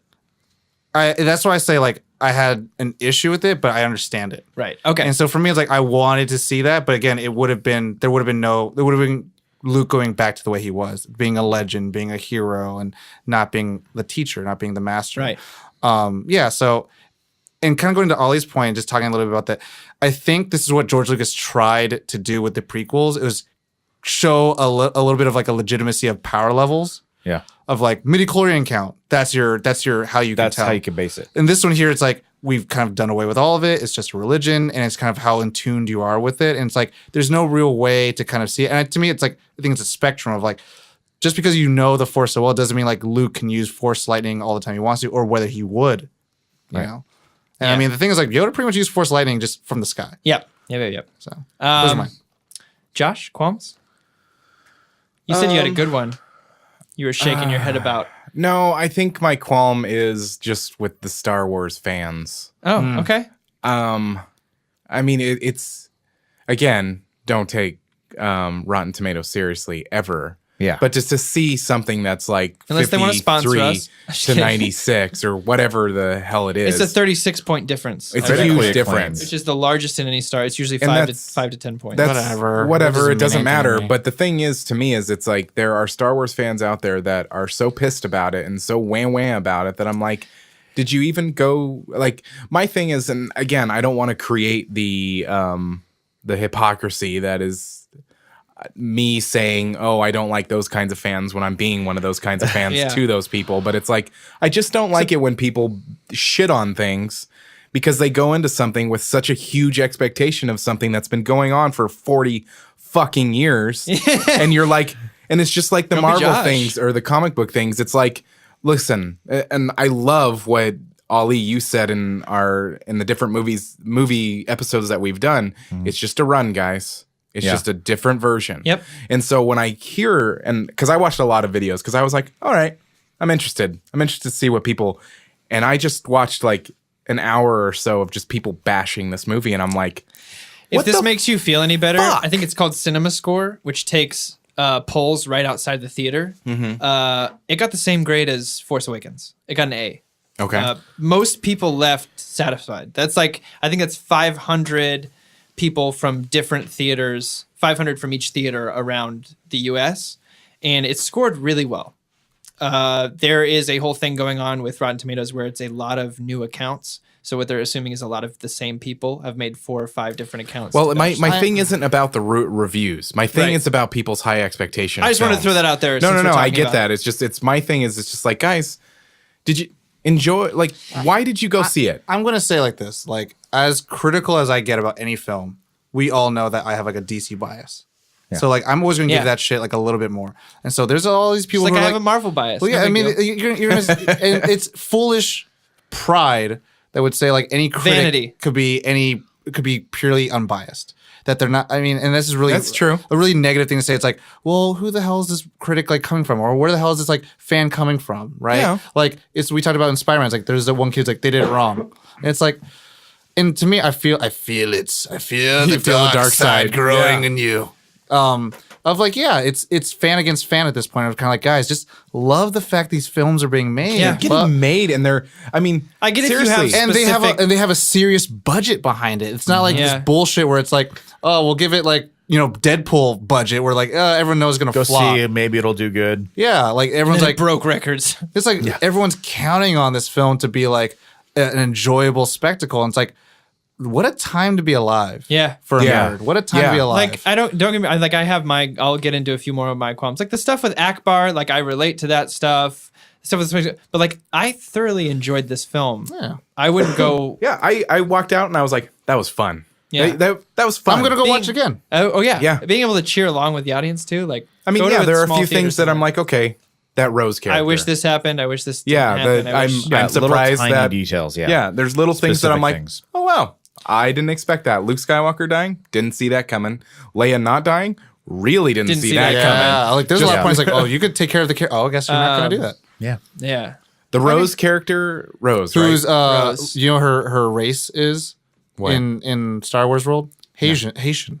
Asian. A Haitian. Haitian. HASIAN. So Asian with an H before it. Oh, Okay. good. Creative. And her necklace Creative. is half of what? That's like Finn Half is of a yin. black. A yin yang. I'm just saying. And so I don't know. That shout out to Mr. Adam Hannick, who was talking to me about it all day today, and he was just like, "Yeah, I don't like that." I was like, "Oh shit, I didn't even realize it." So I mean, there are the super fans that know way more than this entire room probably put together. But like, there, I could I'm see. just tired of white actors being the lead. Oh my god. Yeah, I'm telling you, if I ever made a Star Wars movie, it'd be an Asian dude, and he wouldn't even be a Jedi. Okay. He wouldn't even be a Jedi. Okay. So I mean, it's just that there's little things like I believe in less is more. Mm-hmm. And I believe that just like the smoking gun, if we see it, there needs to be a reason There's for a it, and payoff. not Yeah. not just to jerk me off in the theater. I need you to give me a reason for having this awesome No one likes a bad hand killer job. Snoke, or having this Rose thing, this character that is a badass. She is cool. Yeah. But then there's this weird is there some, it's like, And here's the thing. It's like, JJ, I know you're not used to wrapping things up in nice, pretty bows, but you're going to have to toss us a solid here and, Yeah, and really seriously. make it happen. I read a fan theory online about how wouldn't it have been cool if instead of going to this planet to look for a hacker, since Rose is an engineer, what if Finn and her just go on this espionage mission on the ship and she has to try to hack it and they get caught and the whole thing still ends up the way it So was. you cut that the sequence in half, and then just develop Rey more. No, develop them getting onto the ship and in like a spy movie type of way. Yeah. Almost like they were Oh, on sure, the yeah. Death Star in the first film, like espionage, sneaking around, figuring out where shit is, how to get to certain places. Yeah. I would have enjoyed that more than them going to a whole nother planet and coming back. Well, I mean, you have to have the story of why should we care about Rose and what's her agenda and her. That's like, fine. well, like, I mean, came from I'm doing nothing this. and- I could probably come up with something if you Yeah. gave me a year and a half to write it of how she could find herself Yeah. on the fucking new ship. You didn't have to do it. You didn't have to go all the way out of your Well, way. to me, I just needed a reason I- for her being there, and there wasn't. But we wanted to show the 1% and But Benicio something del might Toro. happen. But we don't know. Like we keep saying, and we can't speculate. There's a whole lot of shit that can happen in the third movie. Yeah. That And could explain all why of our not have bitching her and relate to complaining. the stormtroopers that were taken away as children and used to be killers and stuff like that? Why not get them locked up on the ship and have Benicio del Toro break them out of there and still have the whole Yeah. climate? Like, Wait, did you say her parents were taken as stormtroopers, or no, I was saying because she has this whole moment developing her character where she was taken and made a slave. Yeah. Like, why can't she relate that to? I mean, it would have been cool Kids. if her parents were killed by, Yeah, fine, but like kids, because then that makes Finn. Finn was taken as a antagonistic with kid and basically turned into a slave to kill people for the Empire. They could So, have like- they could have gone to a dreadnought assembly yard and she could have contemplated Sure.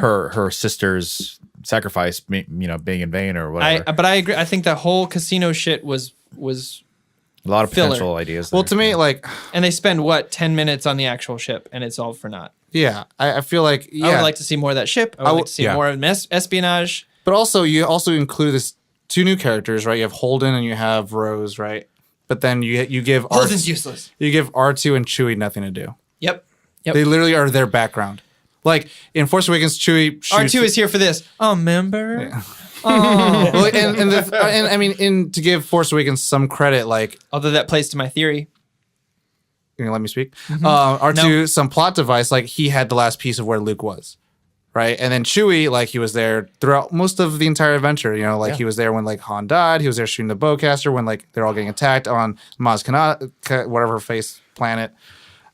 I don't know. It's just like Chewie just playing with porgs and R2's chilling in a I Millennium know. Falcon. It hurts me because Chewie's my favorite character, that he was just a comedic. He was literally piece. background. Yep. Literally back. He was almost as important as those little fish People taking caretakers. care of the island. Yeah. Love Yeah. them. Yeah. Thought they were hilarious. My qualms was just the like middle chapter not having its own kind of crazy awesome climax. Although, like remembering that Luke's kind of bookend was nice. Yeah. Yeah. His although- story's over. Yeah. Yeah, but it didn't have like the Helm's Deep of Two Yeah. Towers. you know, Yeah. like Yeah. that's what I was kind of hoping it would kind of end with. But Yeah.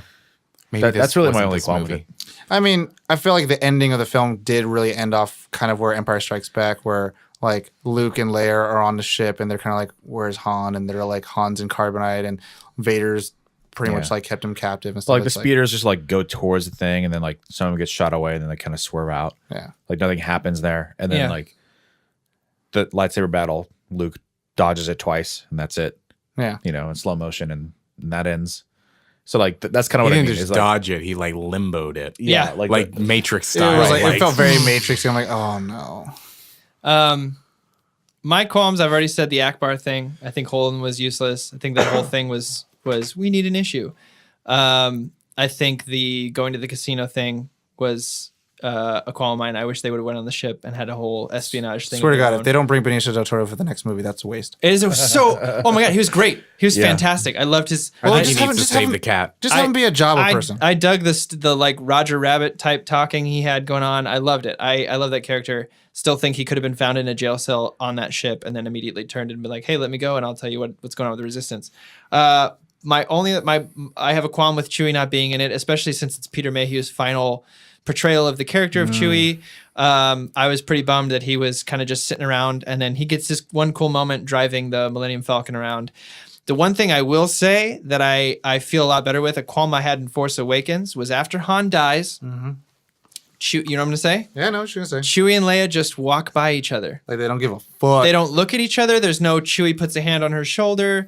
There's no, hey, the person probably that we loved the most between the two of us is dead. Because you know Chewie and Leia are close. If Han and Leia were a thing, Chewie was there 100% I of don't the time. know. Probably He could have been that friend that's like, hey, I don't like that girl though. Probably no, because he loves her. He tells her in Empire cool Strikes with Back, Luke. you I gotta ain't take cool with care of his Leia, sister, and he though. holds her and he hugs her. Like, I hated that. I hated that moment in Force Awakens so much that it stuck with me for a year. That I was like, I don't like that moment because she goes directly for Rey, some chick she never met before, and was like, Some dumpster chick. oh, Han's dead. And I was like, what about fucking Chewie, who's there his whole life and probably helped raise Ben?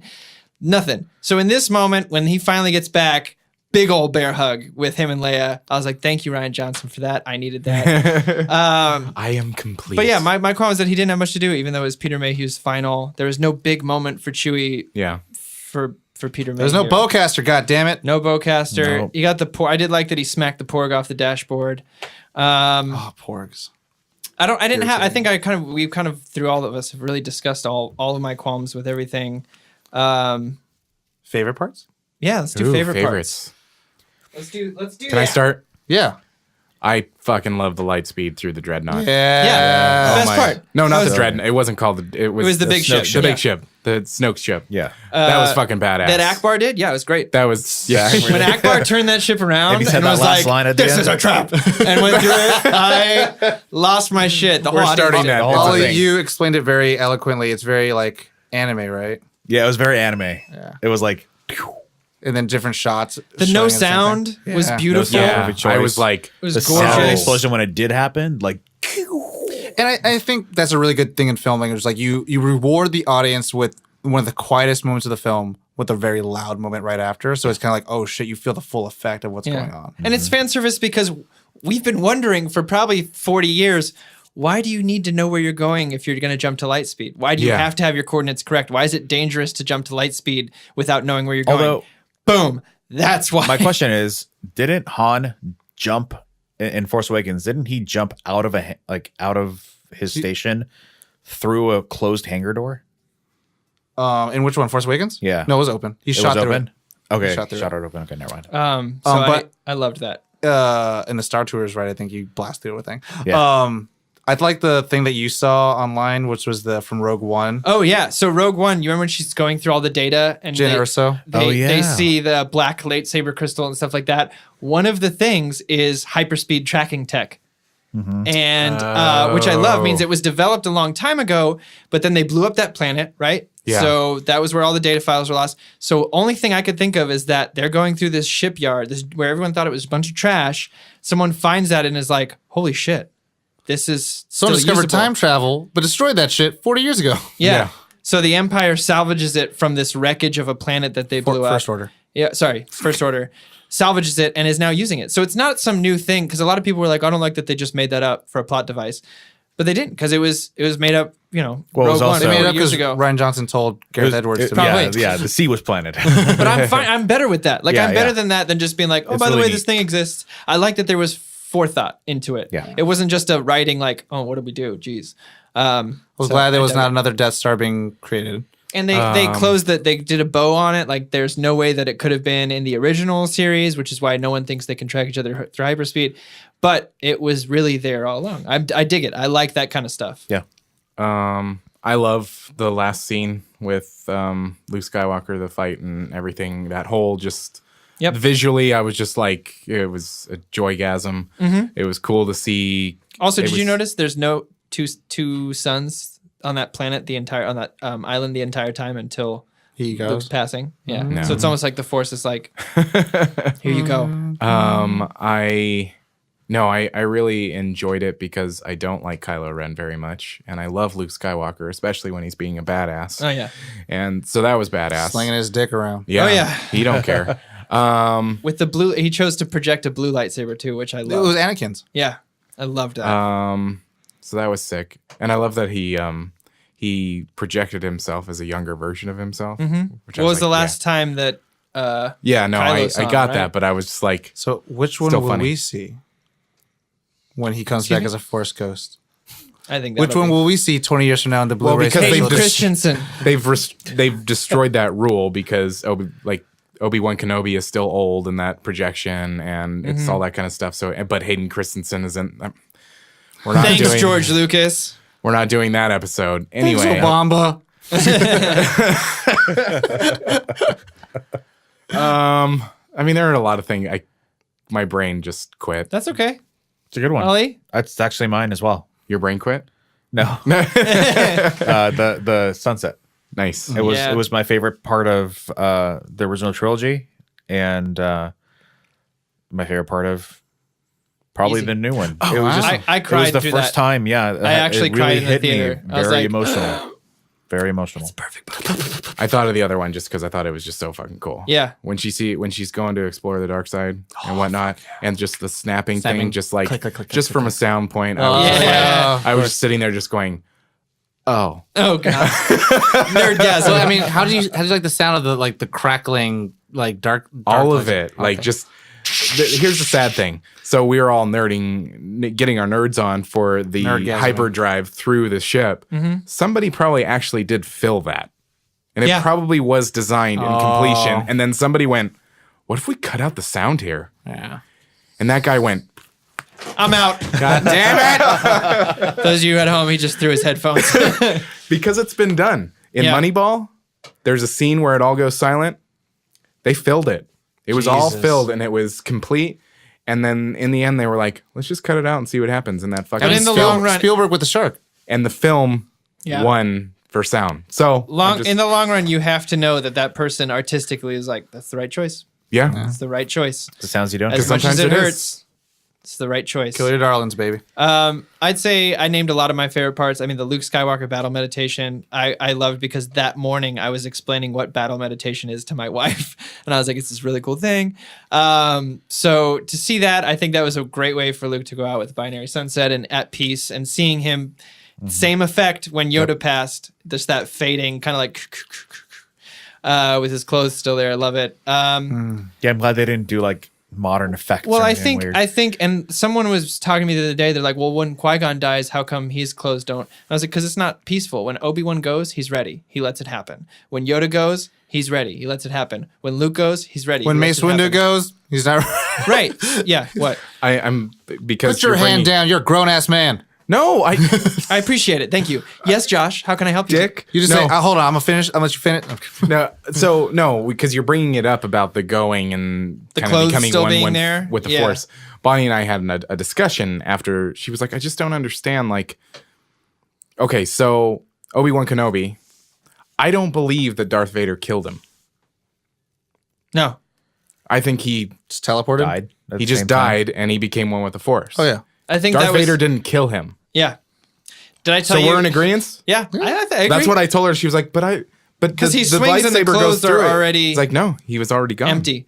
I also because I have a wife. I think maybe I talked about this on here already, but I have You do wife. have a wife, and we do know. And about that. I started Shout I out to started your wife. writing a will because you have to do those things. Oh. And my last testament will starts with, if you're reading this, I've become more powerful than you could ever imagine. Just because someone will legally have to read that out loud. I don't know if I said this before, but on my deathbed, I want to say that is Another. And then Oh my god, that's so good. that's so good. I'm gonna steal that from you. That's right, yeah. Just so that when they read my will, they're like, "Holy shit!"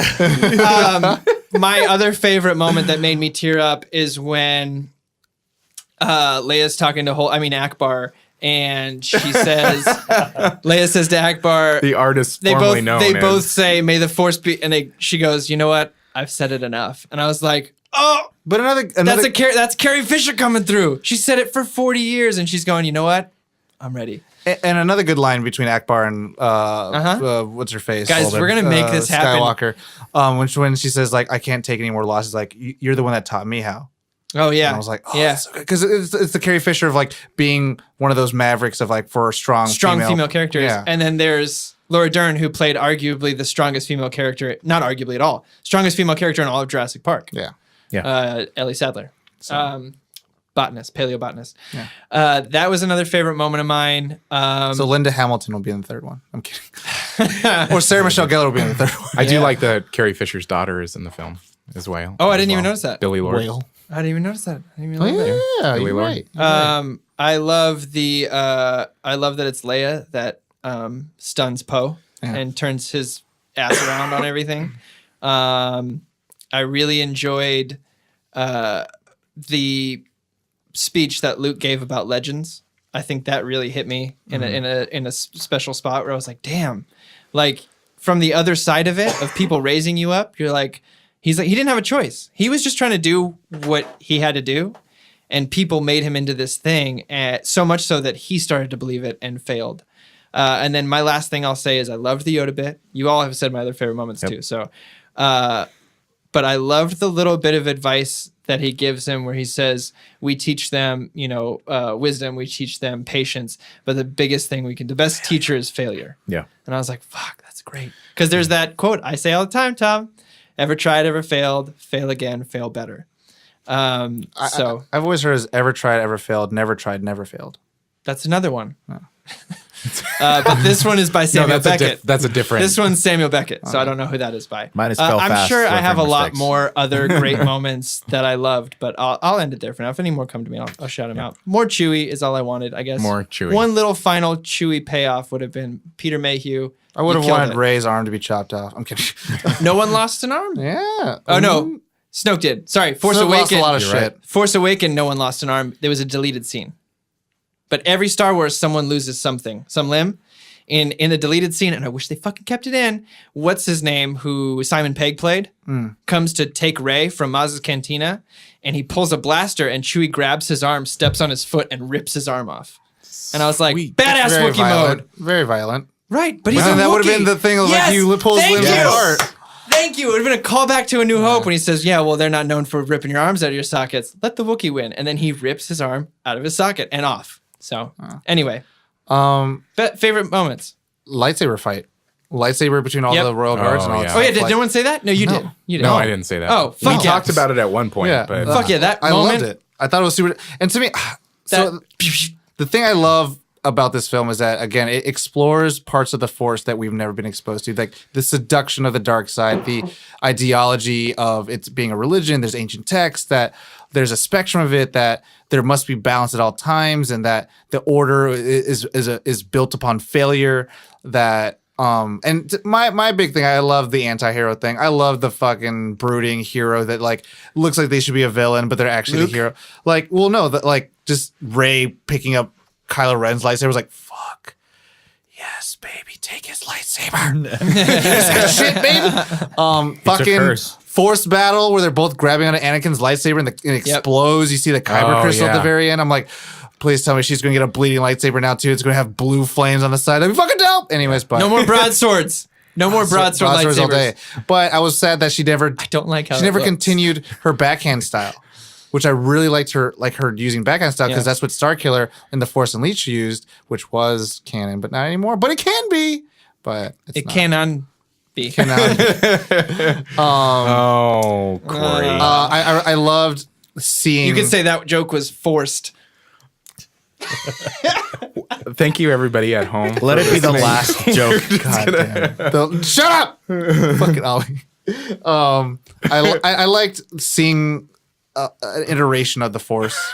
And I don't know. I liked how it just. We're going to explore the dark side. We know the light. Yeah. We know blah blah blah how it is. And the thing is, like, we're playing with the shut up. We're playing with the ideas of like having to be part dark side and in the light. Because to me, what I loved is that you see Ben has a stronger affinity for the dark side, but has literally almost no real deliberation, no real like he can't make a decision. Yeah. Where Rey is like, I'm very much like affinity towards the light, but I could like I'm here to kill people. I'm What's here to that fuck shit up. dark that pulled her and then we never heard from again? Because she's pulled by the dark side, and Luke gets freaked out by Well, it. he's like, you didn't even try to resist. Yeah, because it was just that pulling hole. her. The Is hole. this thing pulling her? But then she's never tempted again. What was the whole? Okay. I mean, she jumps well, into she it. goes into it at night. She Yeah. goes into it and sees like that little But it's not. So mirror it's not wall. dark. I essentially It's think not that the dark island side. is kind of like a physical representation of the Force. It's balanced. It Yeah. has the Jedi side. Well, technically, a Sith is a Jedi. Jedi's just the light side, right? Jedi and Sith, light and dark. It's all the Force. It's light and dark. That's- Anyway, That's his point. oh Is my that it's God. all the same. Yeah. It's so this island kind of houses Both. Yeah, both, and so that hole, I'm So assuming. there was never any temptation for her to go to the dark side. Well, I think it was Did I her. misread that? It was her. To me, it was her temptation to explore it. It was right. like I need to learn what this is. And he's like, no. And that's the thing. It's like all of the entire like first 6 movies have been like in the the original trilogy was like good versus evil. It's like we must stay good and never like fall into the dark side. And then in the prequels, it's very much like it's this. We're gonna see him go to the dark Yeah. side.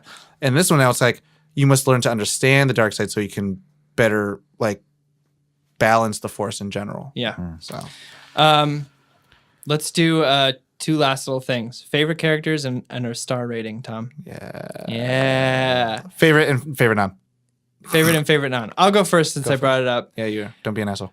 In this film, I mean, Chewie will always be my favorite Star Wars character, but they didn't let him do shit, so he can't be my favorite in this film. I mean, he may not be a main character, Yeah. so it could be your favorite non. God damn it. God bless. It breaks my heart that Chewie is considered maybe not a main character in Star Wars. Bullshit. My favorite character in Ian. Last Jedi is Luke. 100%. Yeah. It's 100%. Luke Skywalker's arc in this was everything I didn't know I wanted it to be. It's everything I did not know I wanted it to So be. you're saying he may not be the Luke that you needed, but the one you deserve. I mean, when he's I loved the joke about reach out and he tickles her hand and Yeah. he's like, you feel it? It's the Force. It's the Force. Oh yeah. I loved that. Reach I- out. Hands goes up. Reach Yeah, out I and liked touch him. me. I liked him tearing the fucking roof apart when he sees Kylo and Kylo there. Rey touch. I loved the curmudgeon into the I understand what I need to do with the Force now. I understand the Force fully You now. see him actually be able to fight the off failure Rey. is a strength, not a weakness. It's something I need to learn from. He's absolutely my favorite main character in this story, and I am. They did him justice in this last film. My favorite non-main character has to be the guy who, after Kylo he throws Hux against the wall, and he immediately just responds with, "I'm not wearing hockey pads."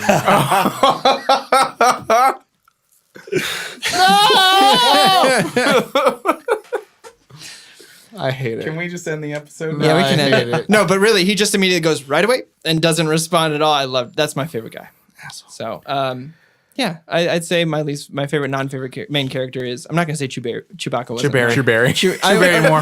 Chewbacca more. Chewbacca. He's main to me forever, Chewberry forever and Manilow. always. I think Chewbacca deserves his own film. Anyway, that's my So- favorite non, is the guy who just immediately responds to Kylo throwing someone against a wall with, right away, let me do that for you. So I'm going to be heading over to the. I'm going to go and file my and Josh's friendship divorce papers because shit. my favorite main character is Kylo Ren. Ooh, Suki now. Okay. I loved his I loved the exploration of his character. I loved his watching his journey through the entirety, and His journey. yeah, I really liked okay. his performance. Don't I stop loved believing. Adam Driver, It's okay. and I hope we can still be friends. Of course we can Yeah. be friends. It's just Favorite- going to be a limited. Favorite just- non Favorite non-main? favorite non-main has to be, probably the little kid at the end. I don't know if that counts. The little Force kid? That was another one of Force my Kid. favorite. Yeah. It was so sly, so Force sly. kid sounds like foreskin, so I'm going to not... I love foreskin. Oh, that little foreskin at the end of the movie? I cut mine Loved out. it. The kid who can use the force at the end. I didn't catch it. My wife caught it. Okay, I caught it and I was like, no, that wasn't what that was. Yeah, I That saw. I was wasn't like, But then I looked it up walking home, and I It was was. like, "You're right, Dana. He did. He pulled the broom." And like, but he has the ring on now, and Green at the Lantern very ring. end, he kind of chokes up on the broom, Yeah. and he's kind of holding it like a lightsaber, looking off into space, and it's like so he's the kind of Skywalker. kind of He's like the Last Jedi. Yeah, he's the. Looks like Luke went to Yeah. that island and then or binary that planet. stars. He's the Last Jedi. The whole movie was just about that kid. Yeah, right. That's all it Exactly. was. Yeah, your turn. You go, because Yeah, go ahead. So favorite character, favorite character, Ray. Ray is Bay all day. Ray Every Bay? day, every day, every day, every day. Ray Kenobi. Ray Bay. Oh, my other thing about why she's a Kenobi. When R2's showing the video and she says, "Help me, Obi-Wan Kenobi. You're my only hope." Boom, close up of Ray's face. She's a Kenobi. That's another favorite part where R2D2 plays that, and he's like, It's cheap. he's like dirty pool. Yeah. You know, it's like, oh man, that was so Cheap good. trick. Cheap, Sorry. yeah. Favorite character is Ray. Ray is Bay. Ray all day, every day, every day, every day. Because I mean, this is the hero for this generation to me. It's like Yep. she's strong. She is explorative, and the thing I love is like her character's arc so far. I mean, they might do a fucking Luke thing where, and also in the third movie, she's just like slinging her dick around. And just I mean, fucking she shit. did but she's already lift doing that. 1,000 rocks. Yeah, she's already doing that. So I'm like, cool. There's not going to be this huge jump Cracking of the like ground. badassery. Second favorite non-main character, probably Second favorite non-main. That's a totally Second different favorite thing. and a half, bro. non-main You know that guy- cousins, nephews, Yeah. sister-in-laws. You know the red guards inside, Boyfriend. the guy that's like second to the left? Yeah, that's him. Yeah. Probably the Benicio del Toro character. Yeah. Yeah, he was great. Yeah. Yeah, he was pretty cool. I wasn't sure if he was considered non-main. Yeah. He's pretty non-main. Oh, you know what? I changed my non-main. It's the sister in the beginning who kicks the remote down and drops the bombs and World War II sacrifices scene. herself. Okay. She's my favorite. I loved a great that scene. scene. Yeah, that was I was good. rooting for her the whole time when she finally did it. The weird bomber scene. Yeah. Because they had The bombers gravity before bombs. that shit. Yeah. Zhazhua. Luke Skywalker. They have to use Josh- gravity. Luke Skywalker? He was when Star Wars was coming back, when like Force Awakens and all this was coming back, the thing that I wanted to see was Luke Skywalker. Yeah. Yeah. That's what I wanted to Did see. you see his tweet when The Force Awakens was being released? Where he read the script and he was like, "Just read the script for Force Awakens and I'm speechless." That's Because he really doesn't see good. shit in the That's film. really That's good. incredible. But I really did, like you said, I think they did him justice. There are a few things I wish they would have done more, but it's cool. They did what they did, and I'm happy with it. No, I'm okay with it. Okay. It's like I can accept it. It's Yeah. like, okay, cool. Okay. I'm not going to get... You know what's interesting? You're not going to get Tusken Raider about it? No. In End of Force Awakens, you see him with his metal hand, Yeah. and then throughout the entire thing of this movie, you see him wear a glove. Yeah. They call back to it. Yeah, I mean, you see When he's it. You know crawling he out of has the it, but rubble it's just and like he whatnot. just doesn't show it. It's like, Because we don't need to focus But why? on that. Because he's trying to forget the past. but the thing That's is, the whole theme of the movie. well, also the weird thing is like in Empire Strikes Back, when he gets his hand back, it's literally very human looking. yeah. It's very human looking. So it's like, yeah, the cybernetics that goes into giving you a prosthetic hand is way better than what Anakin's golden C-3PO ass hand was. Uh-huh. And it's like, but why? Why did we go from like C-3PO ass hand from Anakin to like cool Terminator hand to now we have like Terminator who He's ripped in off his skin isolation hand? and the skin wears out and he can't get a replacement. Because it was baby. before that, because he was at the Jedi Academy with it. But I think it's part of that, his journey to finding what's vanity. Journey. His journey. I mean, that lines up with his character. If his character eventually got to the point where he's like, vanity is garbage, that might have been the first step towards that. I guess. Well, he doesn't need to draw attention to it. Yeah. Because if you have a fucking metal hand, everybody's going to look at it. Because it's dope and you should have that shit But in the that's sci-fi. vanity. Yeah. Anyway, Non-main character? non-main character. You know what's weird about this film? Because it's the only time that it can be said. Except for the last one. R2-D2. Yep. He's not a main yeah. character. He doesn't count as main. Fuck, this sucks. Chewbacca and R2 are non-main It characters. started Chewbacca- with Star Wars proper being a movie about two droids. Yeah. Yeah.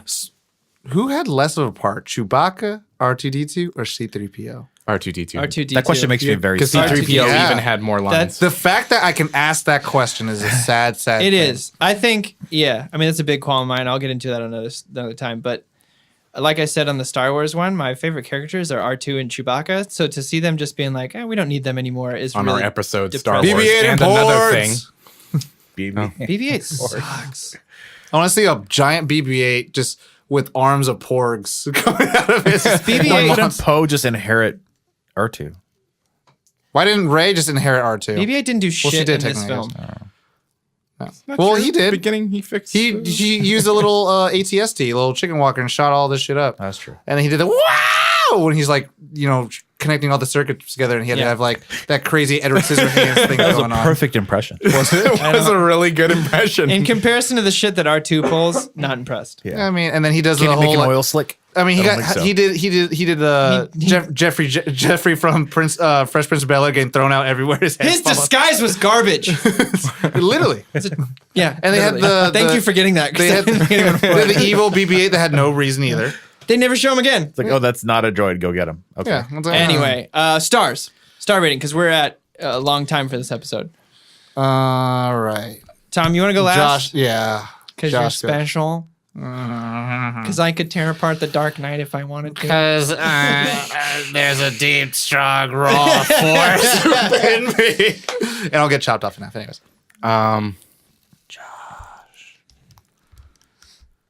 It is your destiny. I'll go first. yeah, you go first. Training. Out of 5 Ackbars, I would give this film. What did I give Return of the Jedi? It's more like how many... 4. I would give this a 4. Oh, so one Ackbar got sucked out of a ship bridge and died? One Yeah. Ackbar got sucked out of a ship and sent off disingenuously. So forever, he can only give 4 Ackbars. Because 4 one's out of 5 gone. Ackbars. Because one's one is gone. floating in the universe. Did him dirty after everything he did. Well, I'm going to say 4 because I didn't know if I wanted to say 4 or 4.5. I'm going to say 4. It's 4. There are some things I would change. I wasn't completely happy with it. Return of the Jedi was 4 for me. This Yeah. is 4. Yeah. Okay. I'll say 3.5. 3.5. Okay. Okay. Just to shake things up. Sure. Dang.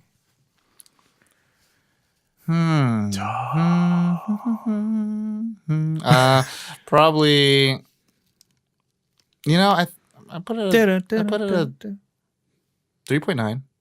Yeah, I Just give it the 4. No, 3.9. Ali has been the grump You're the grump again. of the episode, bud. Ding, ding, ding. It's you Only now. because of the plot. Like the through line of the plot for I its feel good about individual those movie. ratings. Yeah, That's better. So good. 4, 3.5, and 3.9. Got it. Got Okay. it. That's awesome. Okay. I like that.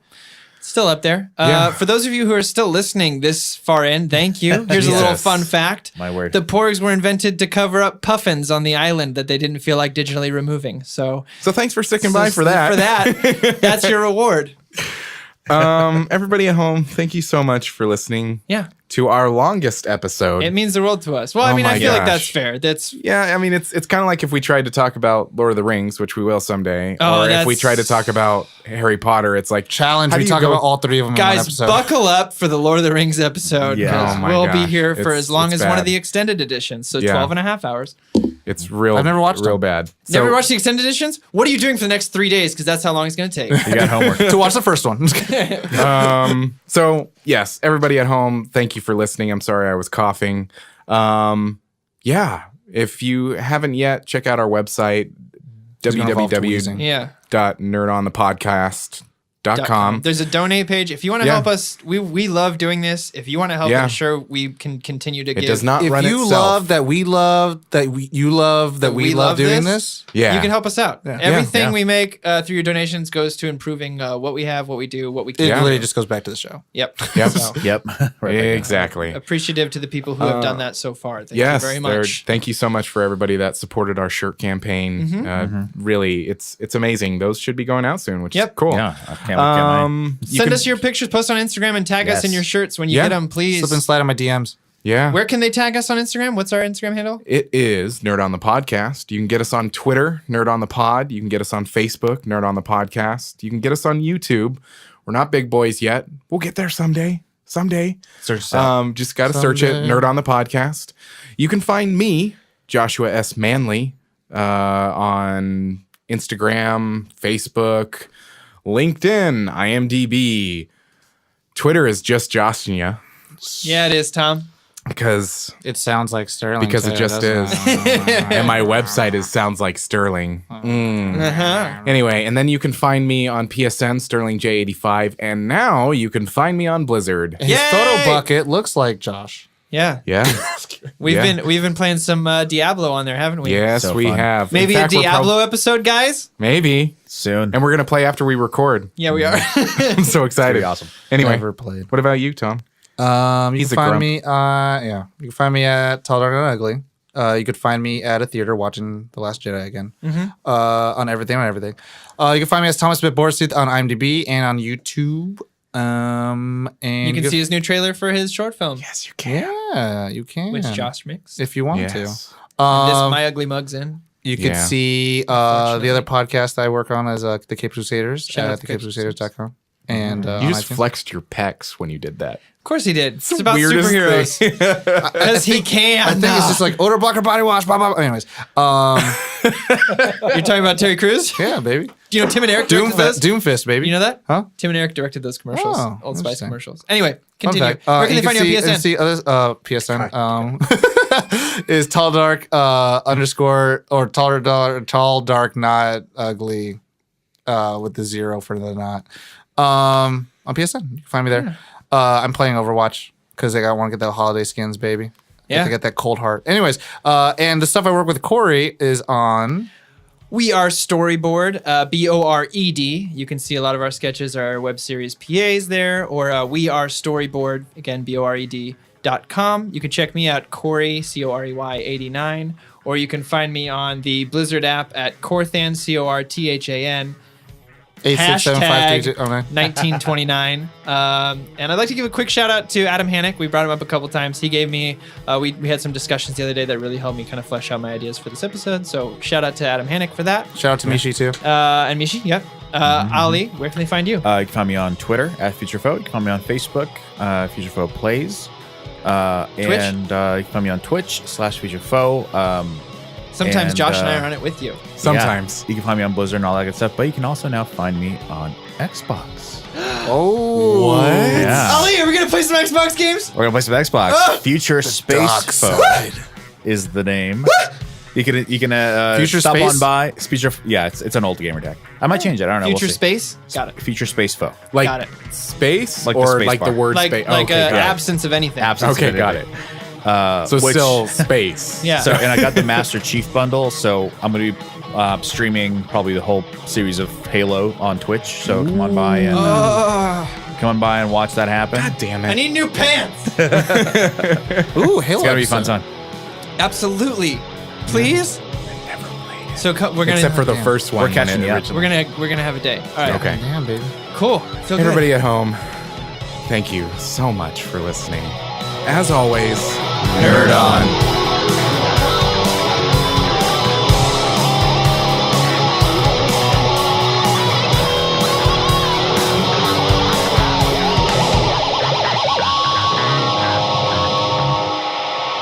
Ending broadcast.